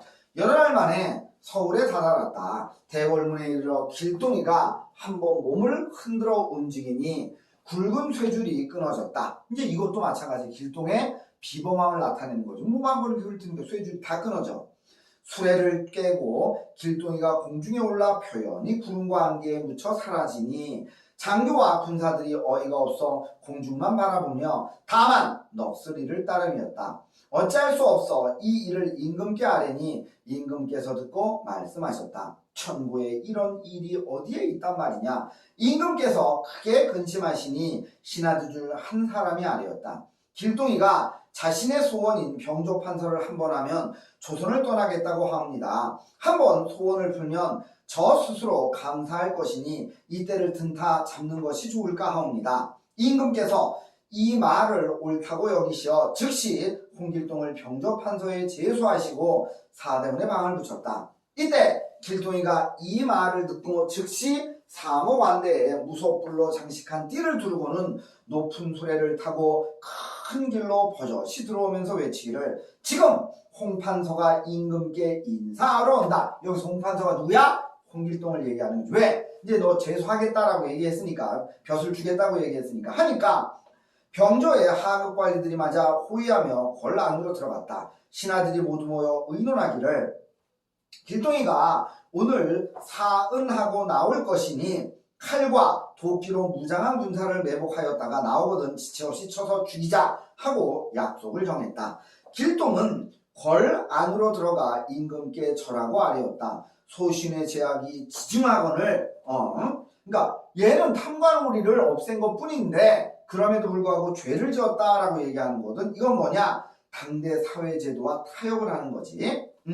도리어 임금의 은혜를 입어서 평생 한 서자 출신, 그래서 벼슬을 할 수 없는 거, 평생 한을 풀고 돌아가옵니다. 전하 곁을 영원히 떠나고자 하오니 엎드려 바라건대 전하는 만수무강 하소서. 말을 마치자 길동이가 몸을 공중으로 솟구쳐 구름에 쌓여가니 가는 곳을 알 수가 없었다라고 했어. 자, 이제 이건 뭐 주제 같은 거 얘기를 안 해도 되고, 자 그러면 요거 문제 풀 때 이렇게 푸는 것도 괜찮을 것 같아. 내가 1번 정답을 말하고 풀이를 할게. 여기다 1이라고 적고, 만약에 나 1번 맞았어. 그러면 이거 빨리빨리 가기 해가지고 넘기면 되잖아. 그리고 내가 또 2번 불러줄게. 2번 쓰면서 2번 불러줄게. 그래서 맞았으면 3번으로 넘어가면 되잖아. 요렇게. 자, 그러면 이제 문제를 풀어 주십시오. 자, 그러면 이번에 1번의 정답을 얘기하겠습니다. 1번에 5. 자, 맞은 사람은 넘어가. 2번으로 넘어가고 틀린 사람은 좀 봐줘. 자, 가의 표현상 특징으로 적절하지 않은 게 뭐냐? 5번 봐봐. 대조의 의미의 시어를 배열하고. 이건 맞아. 뭐 예를 들어서 슬프나 즐거우나 울다나 그르다나 뭐 이런 것들이 연결됐단 말이야. 그러니까 그건 맞는데 이것에 우열관계를 설정했냐? 그런 건 없어. 우열관계를 설정해서 화자의 취향을 명시했다 이런 건 없어. 5번이 틀렸어. 그러면 1번 보자. 의문의 방식을 활용해서 화자의 의지를 강조하고 있다. 저기 일수에 보면 그 밖에 열하문이리야 분별할 줄이 있겠느냐 여기 나오잖아. 의문의 방식을 통해서 화자의 의지를 강조하고. 맞아. 말을 건네는 방식을 사용해서 화자의 변함없는 지조를 드러내고 있다. 이거 삼수에 보면 추성진호로밖에 울면서 가는 시냇물이여 무엇을 하려고 밤낮으로 흐르느냐 이명한 내스를 조차 그칠 줄을 모르겠구나. 여기를 통해서 말을 건네는 방식을 사용해서 화자의 변함없는 지조를 드러냈다. 맞아. 자연물에 인격을 부여해서 요건 어느 부분에 있냐면 방금 전에 읽은 거 그거 자연물에 인격을 부여해서 인간과 정서적인 유대를 맺게 했다. 이거 방금 전에 읽은 거하고 연결되지. 그 다음에 동일한 시어를 반복적으로 사용해서 여기 뭐 길고 멀고 많고 크고 이런 거 동일한 시어를 반복적으로 사용해서 자연물의 속성과 연관된 이미지를 강조하고 있다. 이건 뭐냐? 부모님에 대한 그리움. 이거를 산과 강에 길고 멀고 그래서 이 나와 부모님이 떨어져 있는 그것을 산과 강의 이미지를 통해서 표현했지. 맞아. 자, 그러면 이제 2번 들어갑니다. 2번. 자, 2번 정답은 3번입니다. 3번. 2번에 3번. 자, 보자. 요걸 안 읽었네. 2번 안 읽었네. 보기를 바탕으로 가를 감상한 내용으로 가를 감상한 거야. 틀린 거야. 견해어는 작가가 모함을 받아서 함경도 병원으로 귀향을 갔을 때 이거 안 읽었네. 지은 작품으로 굽힐 수 없는 이상이 좌절되는 시련을 겪으면서 느낀 자조와 심경을 노래하고 있다. 이에 화자는 사대부들이 이상적 공간으로 그려오던 자연마저도 침하의 대상이 아닌 자신의 지향을 가로막는 자연물로 간주하거나 무리해서 일탈하여 고독한 자신의 처지를 대변하는 존재로 형상화함으로써 현실에 대해 부정적인 태도를 드러낸다. 그렇지만 이때에 관과해서는 안 될 것은 이러한 화자의 현실 부정의 이면에는 자신의 신념에 대한 긍정적인 인식과 함께 그것을 지켜나가려는 의지가 분명히 자리하고 있다는 점이다. 그랬거든. 3번 봐봐. 산은 길고 물은 멀다고 하면서 시냇물은 밤낮으로 울면서 가는 것이라는 인식에서 자 봐봐. 멀고 산은 길고 물은 멀다. 이거 뭐야? 지금 나와 부모님을 가로막는 그것이 그렇게 많고 길다, 크다 이런 걸 얘기하는 거야. 그런데 시냇물은 밤낮으로 울면서 간다. 이거는 임금에 대한 변함없는 충성심을 얘기하는 거거든. 이거 어디에 있어?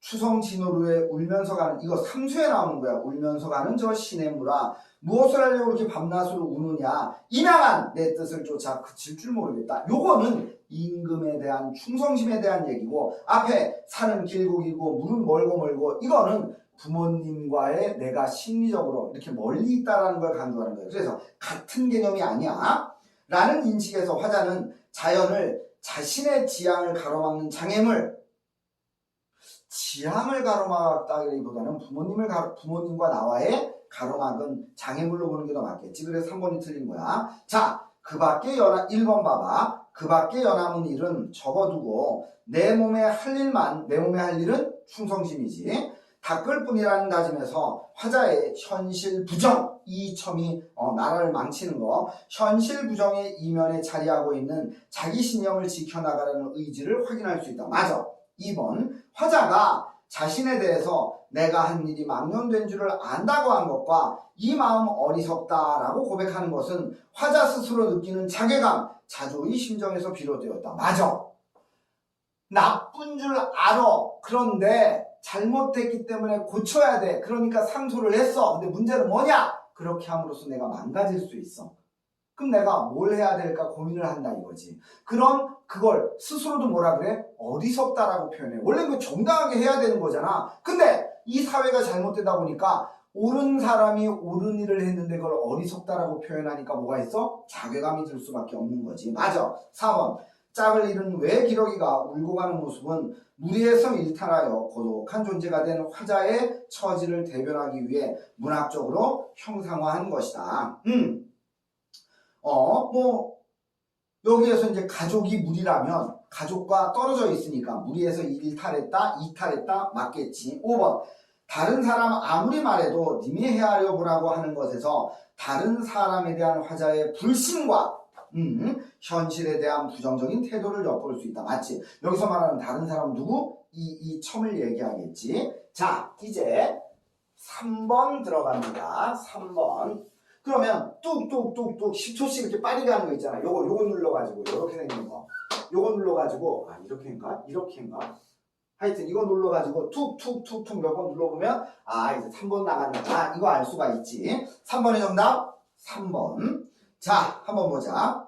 나의 인물에 대해 이해한 내용으로 가장 적절한 거. 이거 3번이야. 길동은 임금의 명령을 받고 난감해하는 형을 도와주기 위해서 형 앞에 일부러 나타나가지고 몸을 잡혔지. 물론 몸을 한번 떨어가지고 도망갔지만. 1번.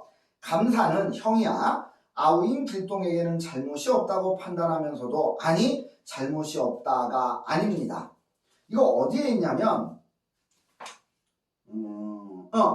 239쪽에 하나 둘 셋 네 번째 줄에 있어. 네 번째 줄 맨 끝에 너는 갈수록 불효를 끼칠 뿐 아니라 나라에 큰 근심이 되니 라고 했으니까 죄가 없다라고 생각하는 건 아니야. 2번 봐봐. 임금은 신문에 앞서 진짜 길동을 찾기 위해 여러 명의 길동 사이에 갈등과 혼란을 조장한다. 그런 거 없어. 지들끼리 싸우는 거야. 자기가 지들끼리 싸우는 거야. 4번. 길동은 잡힐 때마다 본인의 의지와 무관하게 초월적인 존재의 도움을 받아? 아니야. 초월적인 존재의 도움 같은 거 안 받아. 그냥 자기가 해결해. 5번. 임금은 길동을 병조판서에 제소함으로써 맞아. 길동이 저지른 죄를 사해주고자 하는 의지를 표명했다. 아니야. 이게 지금 그거 한 이유는 나라가 너무 뒤숭숭하니까 그런 거지 죄를 사해준다 이 개념은 아닙니다. 자, 그러면 이제 4번 들어가 보자.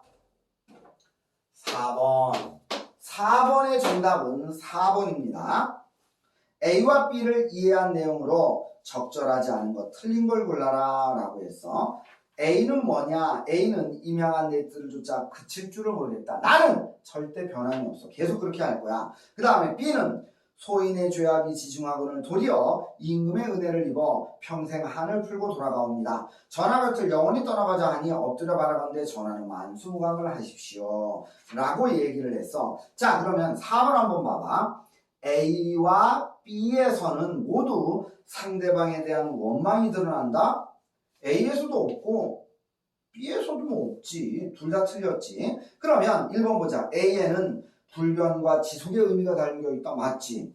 자, 2번 B에서는 자신의 잘못에 대한 뉘우침이 드러나 있다. 맞지. 네, 죄가 이렇게 많은데 병조판서를 제소해 주니 고맙습니다. 뭐 이런 얘기 하잖아. 그 다음 3번 B에서는 상대방의 편안한 삶에 대한 기원이 담겨 있다. 맞아.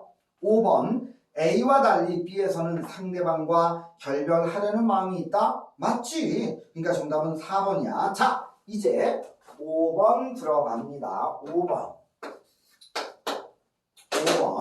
5번. 자, 5번의 정답은 4번입니다. 4번. 붉은 혈점의 서사적 기능에 대한 설명으로 가장 적절한 거. 4번.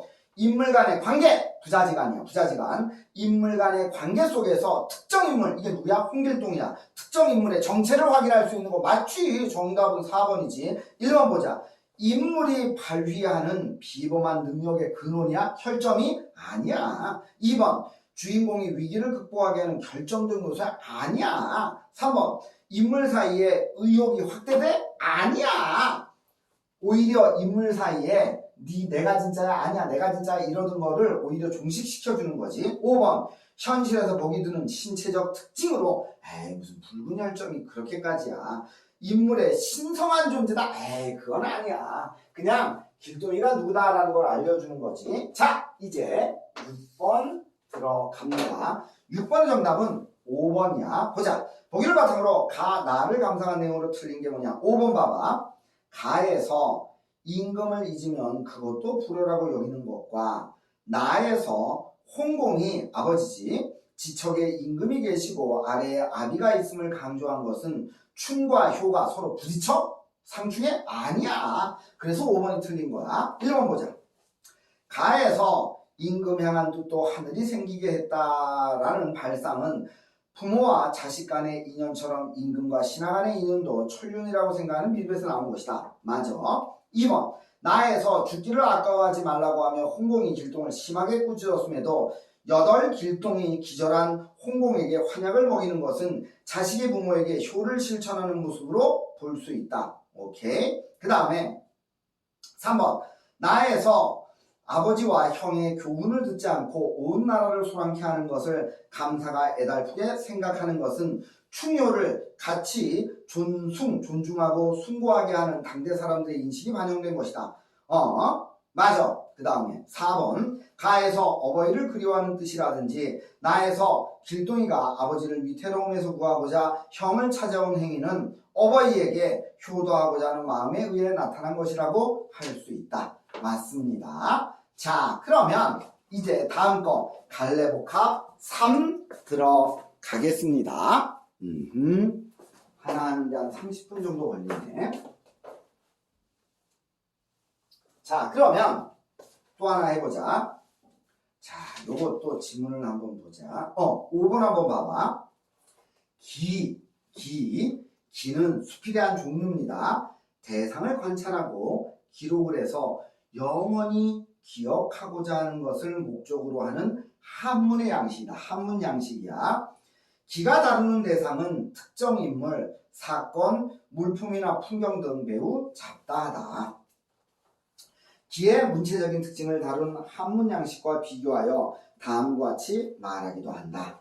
감상을 주로 적는 감상을 주로 적는 게 부야 비슷하면서도 화려하진 않아. 사물의 이치를 밝히는 눈과 비슷하면서도 단정적으로 짙지 않아. 사건의 자치와 관련하여 요지를 드러내는 서와 비슷한데도 처음이나 끝부분만 가볍게 다루지 않아. 사적의 기억을 하기 위해 새기는 비와 비슷한데도 칭송하지 않아. 이를 통해 우리는 기라는 양식에 나타나는 글쓴이의 서술 태도와 지필 목적을 짐작할 수 있다. 다는 정약용이 지은 기의 하나로 초천, 고향이야. 고향. 얘가 이제 유배를 가 있다가 고향으로 돌아와 초촌에 돌아와 살게 된 글쓴이가 자신이 머무르는 집, 여유당이지. 집의 이름, 여유당. 이름과 관련하여 깨달음을 기록한 것이다. 라고 했습니다. 자, 그리고 6번 한번 보자. 6번. 단어의 뜻이 서로 정반대되는 관계를 반의 관계라고 한다. 이거 뭐 다 알지.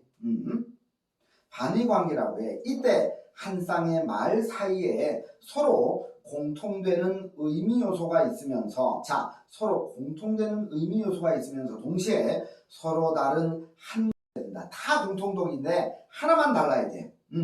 반의 관계 중에서 한 영역 안에서 중간항이 없이 상호 배타적 관계에 있는 반의 관계를 상보 반의 관계라고 한다. 그러니까 삶과 죽음, 남자, 여자 이런 거 이거 아니면 반드시 이거여야 되는 두 개만 딱 있는 거 그거야. 서로 걸리거나 가운데가 없는 거. 이러한 관계에 있을 때에는 동시긍정이나 동시부정이 불가능하다. 이때 동시긍정이나 동시부정이 불가능한 반의어 쌍을 묶어서 함께 사용하면 이게 역설이다. 여자면서 남자다. 뺏긴 것이 얻는 것이다. 뭐 이런 거. 이와 같은 역설을 활용해서 새로운 깨달음을 주는 표현 방식을 모순형용이라고 한다. 오케이. 그럼 이 글 가나다에서 어딘가에 모순형용이 나타나나 봐. 이거는 좀 짧아. 보자. 버리는 것보다 놔둘 걸 그랬네. 이거 놔둘게. 자, 변계랑의 시입니다. 내가 좋다 하고 남 싫은 일 하지 마. 내가 좋다 해서 남들이 싫어하는 거 하지 마. 남이 한다 해서 의가 아니면 쫓지 마. 남이 해. 근데 이게 의롭지 않아. 그럼 나 하지 마. 우리는 천성을 지켜서 본성을 지키며 생긴 대로 살아가겠다. 어렵지 않아. 두 번째, 정어승의 나는 희망을 거절한다. 요게 이제 역설적인 개념이 들어가는 거야. 나는 희망이 없는 희망을 거절한다. 희망이 없는 희망? 이거 역설이잖아. 이게 뭐야? 시련 극복 의지가 없는 희망. 다시 말해서 절망의 끝까지 내려가 보지 않은 그런 희망을 거부한다는 거야. 그러니까 맨 처음에 희망이 있어. 하지만 절망해 이러다가 그 절망의 밑바닥까지 가고 그리고 간절한 희망을 얻을 때 이것이 진정한 희망이라고 생각하는 거야. 그래서 나는 희망이 없는 희망을 거절한다. 역설. 희망에는 희망이 없어. 그러니까 그렇지. 희망에는 절망만이 있어야 돼. 그래야 희망을 갈 수 있는 거야. 희망은 기쁨보다 오히려 분노에 가깝다. 다 역설이야. 희망은 시련과 절망을 이겨내겠다는 시련과 절망을 좌절을 이겨내겠다는 의지에서부터 나오니까 그렇게 얘기하는 거야. 나는 절망을 통해서 희망을 가졌을 뿐 희망을 통해서 희망을 가져본 적이 없다. 절망과 좌절 속에서 희망을 얻어야 진정한 희망이라는 거야. 나는 절망이 없는 희망을 거절한다. 반복되는 거지. 다시 말해서 시련 속에서 만들어진 희망을 얘기하는 거야. 희망은 절망이 있기 때문에 희망인 것이다. 희망만 있는 희망은 희망이 없다. 희망은 희망의 손을 먼저 잡는 것보다 절망의 손을 먼저 잡는 것이 중요하다. 절망감에 빠져 있는 상태에서 희망을 얻는다는 거지. 그래서 희망에는 절망이 있다. 역설이지. 계속 역설이 나와. 나는 희망의 절망을 먼저 원한다. 그러니까 절망을 통해서 보다 강한 희망을 찾겠다는 거야. 희망의 절망이 절망이 될 때보다 희망의 절망이 희망이 될 때, 그러니까 진정한 희망이 될 때 당신을 사랑하겠다. 시련 속에서도 희망을 꿈꿀 줄 아는 그런 사람들을 나는 사랑하겠다라는 거야. 그래서 아까 그 읽었던 지문 중에서 그런 내용 하나 있었잖아. 6번 문제. 그게 요거하고 이제 연결되겠지. 자, 여유당. 여기서 여자가 무슨 여자냐면 여유당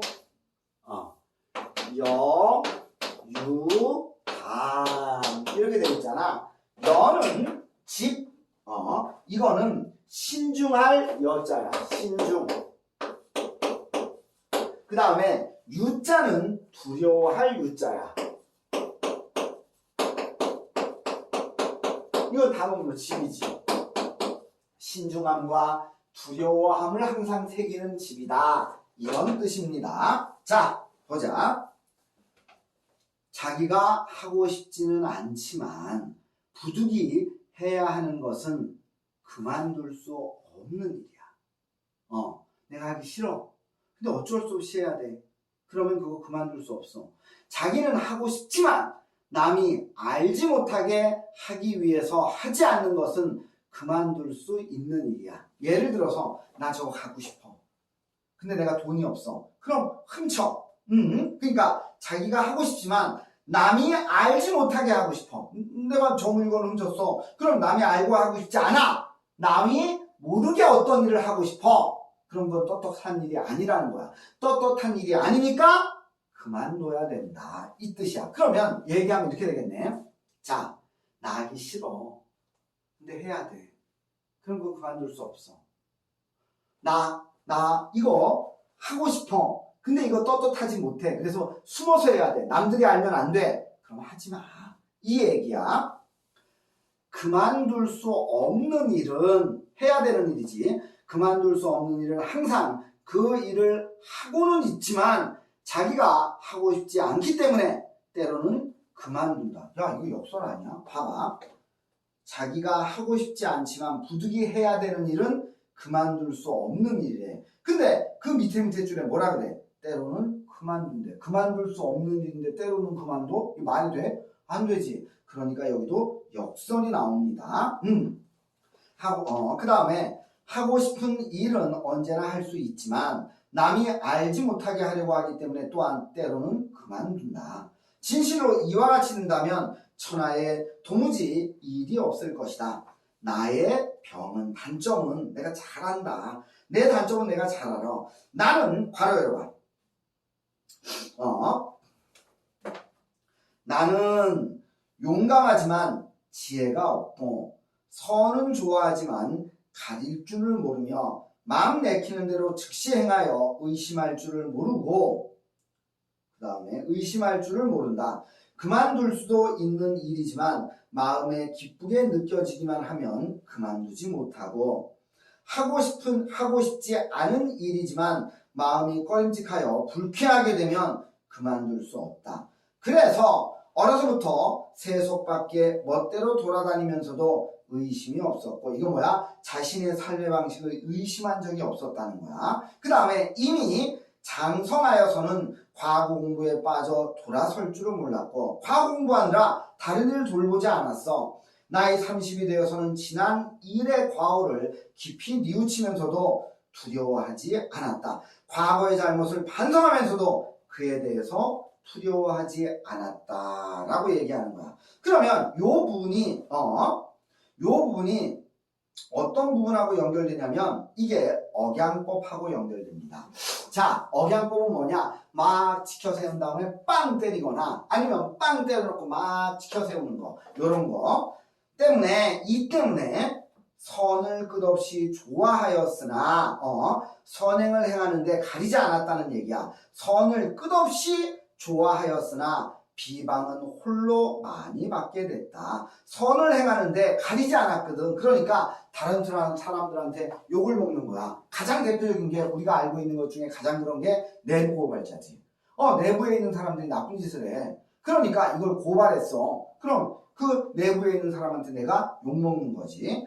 아, 이것이 또한 운명이란 말인가? 이것은 나의 본성이니 내가 또 어찌 감히 운명을 말하겠는가? 내가 노자의 말을 보건대 겨울에 시내를 건너는 것처럼 신중하게 하여, 이게 여야, 신중하게 해라, 여유당의 여와 유의 의미를 얘기하는 거야. 그래서 여유당 집을 왜 이렇게 지었느냐에 대한 얘기가 이제 쭉 나오는 거야.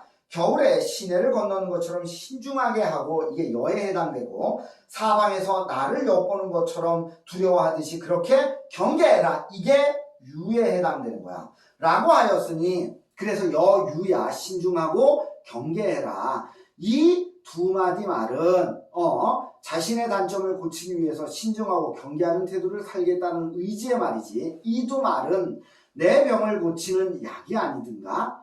대체로 겨울에 시내를 건너는 사람은 차가움이 뼈를 애듯 하므로 매우 부득이한 일이 아니면 건너지 않아. 사방의 이웃이 엿보는 것을 두려워하는 사람은 다른 사람의 시선이 자기 몸에 이를까 염려하기 때문에 매우 부득이한 일이 아니면 안 해. 왜? 다른 사람의 시선이 있으니까.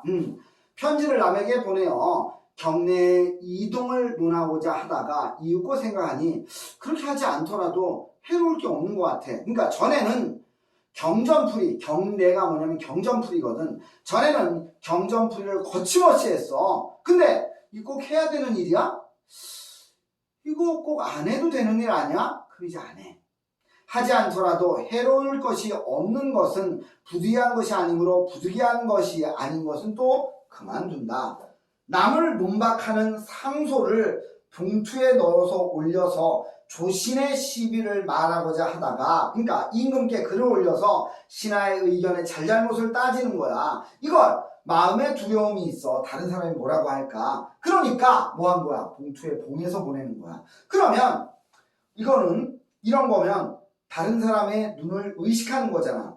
이렇게 이윽고 생각하니 그것은 남이 알지 못하게 하려는 뜻이야. 그래서 봉투에 봉한 거야. 그러면 남이 알지 못하게 하려는 것은 마음에 크게 두려움이 있는 거야. 그러니까 왜? 남이 몰라야 되니까. 마음에 크게 두려움이 있는 것은 또 그만둔다. 진기한 옛 기물을 널리 모으려고 했지만, 보물 같은 거 널리 모으려고 했지만 그것 또한 그만둔다. 왜? 부득이 꼭 해야 되는 일이 아니야. 그만두는 거야. 관직에 있으면서 공금을 농간하여, 공금 뭔지 알지? 국가의 돈. 공금을 농간하여 그 남은 것을 훔치겠는가? 그것 또한 그만둔다. 왜? 남이 알지 못하게 공금을 훔쳐야 될 거 아니야. 그러면 남이 알지 못하게 하는 건 그런 건 하지 말라고 얘기했잖아. 그러니까 안 해. 여기서 또 뭐가 나오느냐? 자문자답이 나오는 거지. 그만둔다.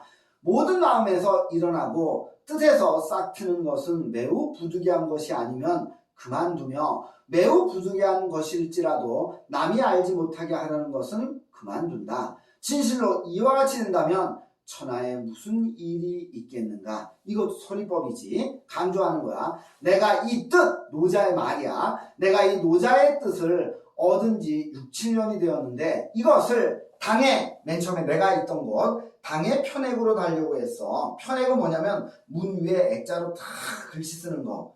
이유고 생각해보고는 그것도 그만뒀어. 그리고 조천, 고향 땅이야. 조천 땅에 돌아와서야 문미, 창틀이야. 창문틀에 써서 붙이고 아울러 이름을 붙인 까닭을 적어서 어린아이들에게 보인다. 이게 이제 예상 독자 얘기 나오는 거지. 이름 붙인 까닭을 적어서 어린아이들에게 보인다. 이게 예상 독자인 어린아이들에게 자신의 깨달음을 전하고자 하는 거지. 자, 그러면 이제 문제 풀어 주십시오. 자, 그러면 1번 문제 들어가겠습니다. 자, 1번에 3번. 보자. 가나다의 공통점으로 가장 적절한 게 뭐냐? 3번 봐봐. 1번에 3번. 타인의 도움이 될 교훈으로서 자신이 얻은 깨달음이나 가치관을 전달하고 있다. 마치 가에서도 그렇고 나에서도 그렇고 다에서도 그렇고 일정 정도 깨달음과 남에게 전달해주고자 하는 그런 게 있는 거지. 그럼 1번부터 보자.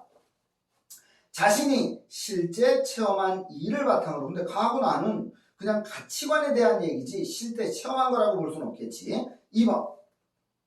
윤리적인 덕목을 제시하고 맞아. 그것을 지키지 않았을 경우에 폐해를 강조한다? 아니야. 그건 아니야.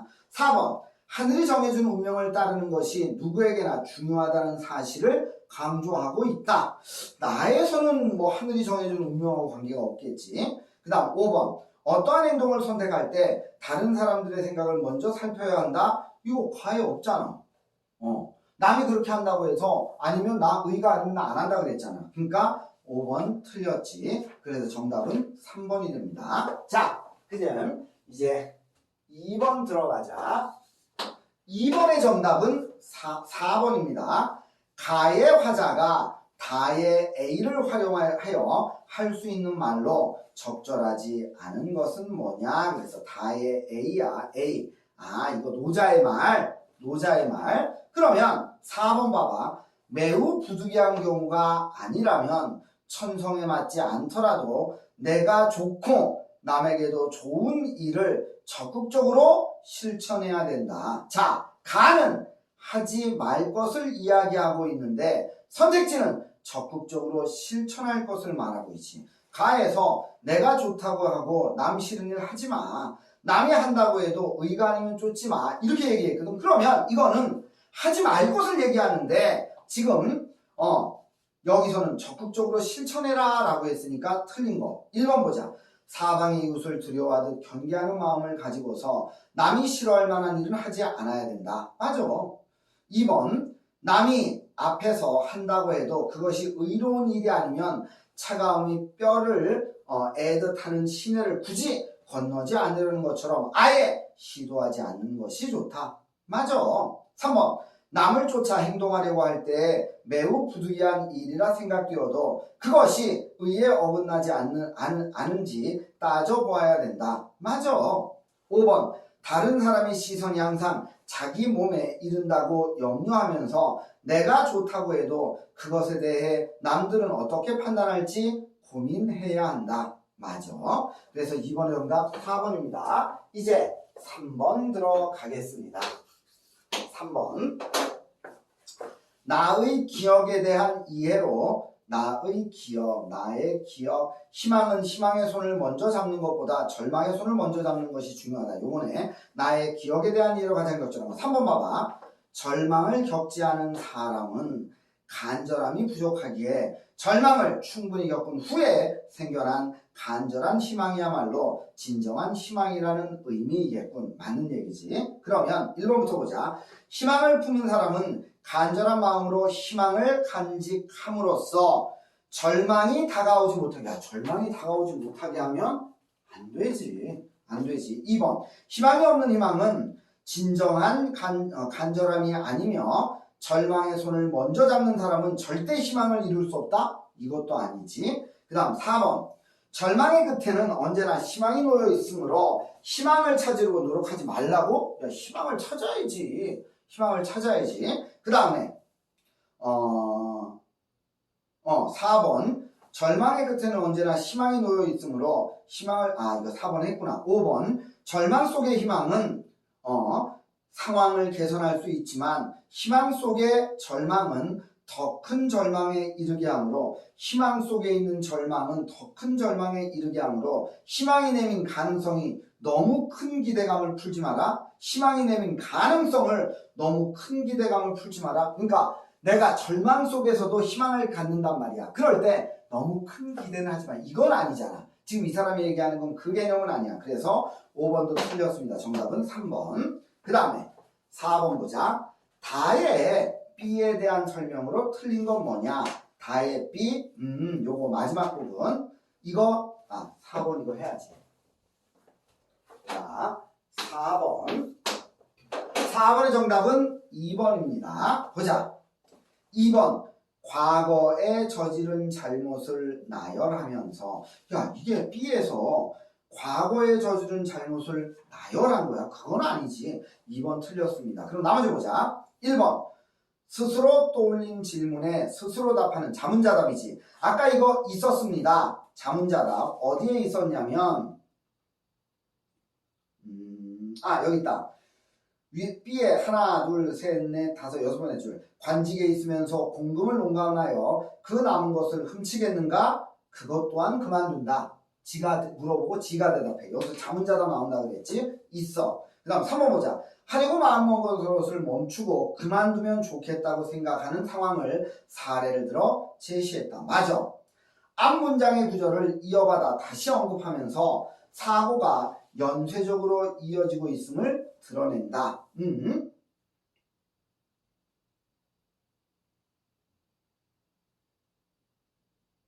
이거 연쇄법에 나오는 건데 이게 어디에 있지? 연쇄법. B에 편지를 남에게 보내어 경내의 이동을 논하고자 하다가 이윽고 생각하니 그렇지 않아도 해로울 것이 없다. 하지 않더라도 해로울 것이 없는 것은 여기서 나오네. 해로울 것이 없는 것은 앞맛을 그대로 이어받았지. 해로울 것이 없는 것은 부득이한 것이 아니므로 부득이한 것이 아닌 것은 여기서도 또 부득이한 것이 아니다. 부득이한 것이 아닌 것은 또 그만둔다. 여기서도 말꼬리 잡고 여기서 연결됐지. 그 다음에 앞에서 긍정적인 변화가 일어날 것을 기대하면서 의문형 문장을 통해 자신의 주장을 강조하고 있다. 그 다음에 자 이제 5번 들어가 보자. 5번의 정답은 2번입니다. 2번 보자. 적절한 거 고르는 거다. 2번 봐봐. 초촌에 돌아와서 살게 되는 집에 여유당이라는 이름을 붙인 까닭을 밝히면서 맞아. 자신이 왜 그러한 이름을 붙이려고 하는지 기록하여 잊지 않고 기억하려는 글이군. 맞지? 왜? 이거 보기에 보면 기는 어떤 거래? 대상을 관찰하고 기록하여 영원히 기억하고자 하는 것을 목적으로 하는 양식이다 라고 되어 있잖아. 그대로 나오는 거지. 맞지? 그러면 1번부터 한번 보자. 여유당이라는 집을 짓는 과정에서 겪은 사건과 여유당이 지닌 건축물로서의 특징? 건축물로서의 특징은 없어. 그 다음 3번 보자. 자신의 업적에 대해 칭송하며 내세우지 않고 있지만 맞아. 자신의 깨달음이 절대적인 것이라고 단정해? 그런 건 없어. 이건 그러니까 내가 이런 걸 깨달았다는 거지 이게 절대적인 거야. 그런 건 없습니다. 4번. 평소의 행동과 성품으로 인해 생겼던 마음의 병을 여기서 마음의 병이다라는 건 나와 있습니다. 5번에 여기 다의 하나 왼쪽 244쪽에 하나 둘 셋 넷 다섯 번째 나의 병은 이라고 나와 있잖아. 그래서 평소의 행동과 성품으로 인해 생겼던 마음의 병을 사람들의 충고를 듣고 아니야 스스로 깨달은 거지. 그 다음 5번 보자. 여유당이라는 편액을 자기 집에 붙이려고 했다가 그만두고 맞아. 초촌에 돌아와서 살게 되는 집에 붙인 까닭은 이거 맨 마지막에 나오지. 자신의 현명한 선택에 대한 자부심 그건 없어. 아 내가 원래 살던 집에다 붙이려고 했던 걸 안 하고 지금 어디야 이거 초촌으로 와서 내가 편액으로 했어. 아, 나 정말 잘했어. 이런 건 없습니다. 그 다음에 마지막 6번의 정답 요거 5번입니다. 5번 보자. 내가 잘못 적었다. 6번이야 6번의 정답 5번이야. 자 5번 보자. 다의 글쓴이는 그만둘 수 있는 일과 맞아 그만둘 수 없는 일을 구분하여 드러내면서 맞아 그만둘 수 있는 일과 그만둘 수 없는 일을 동시에 동시부정이 불가능한 상보 반의 관계에 있다. 아니지. 이거 아까 뭐라 그랬냐면 어디에 있지? 여기 다달하게 첫 번째 줄부터 세 번째 줄 자기가 하고 싶지 않으나 부득이 해야 할 것은 그만둘 수 없는 일이요. 자, 그만둘 수 없대. 자기가 하고 싶지 않지만 해야 할 일은 그만둘 수 없대. 근데 그 밑에 줄에 뭐라 그랬어? 자기가 하고 싶지 않기 때문에 때로는 그만둔다. 그만둘 수 없다라고 해놓고 밑에 가서 때로는 그만둔다라고 얘기했어. 그러니까 지금 여기에서 얘기한 것처럼 상보 반의 관계다 틀린 거지. 그러면 1번부터 보자.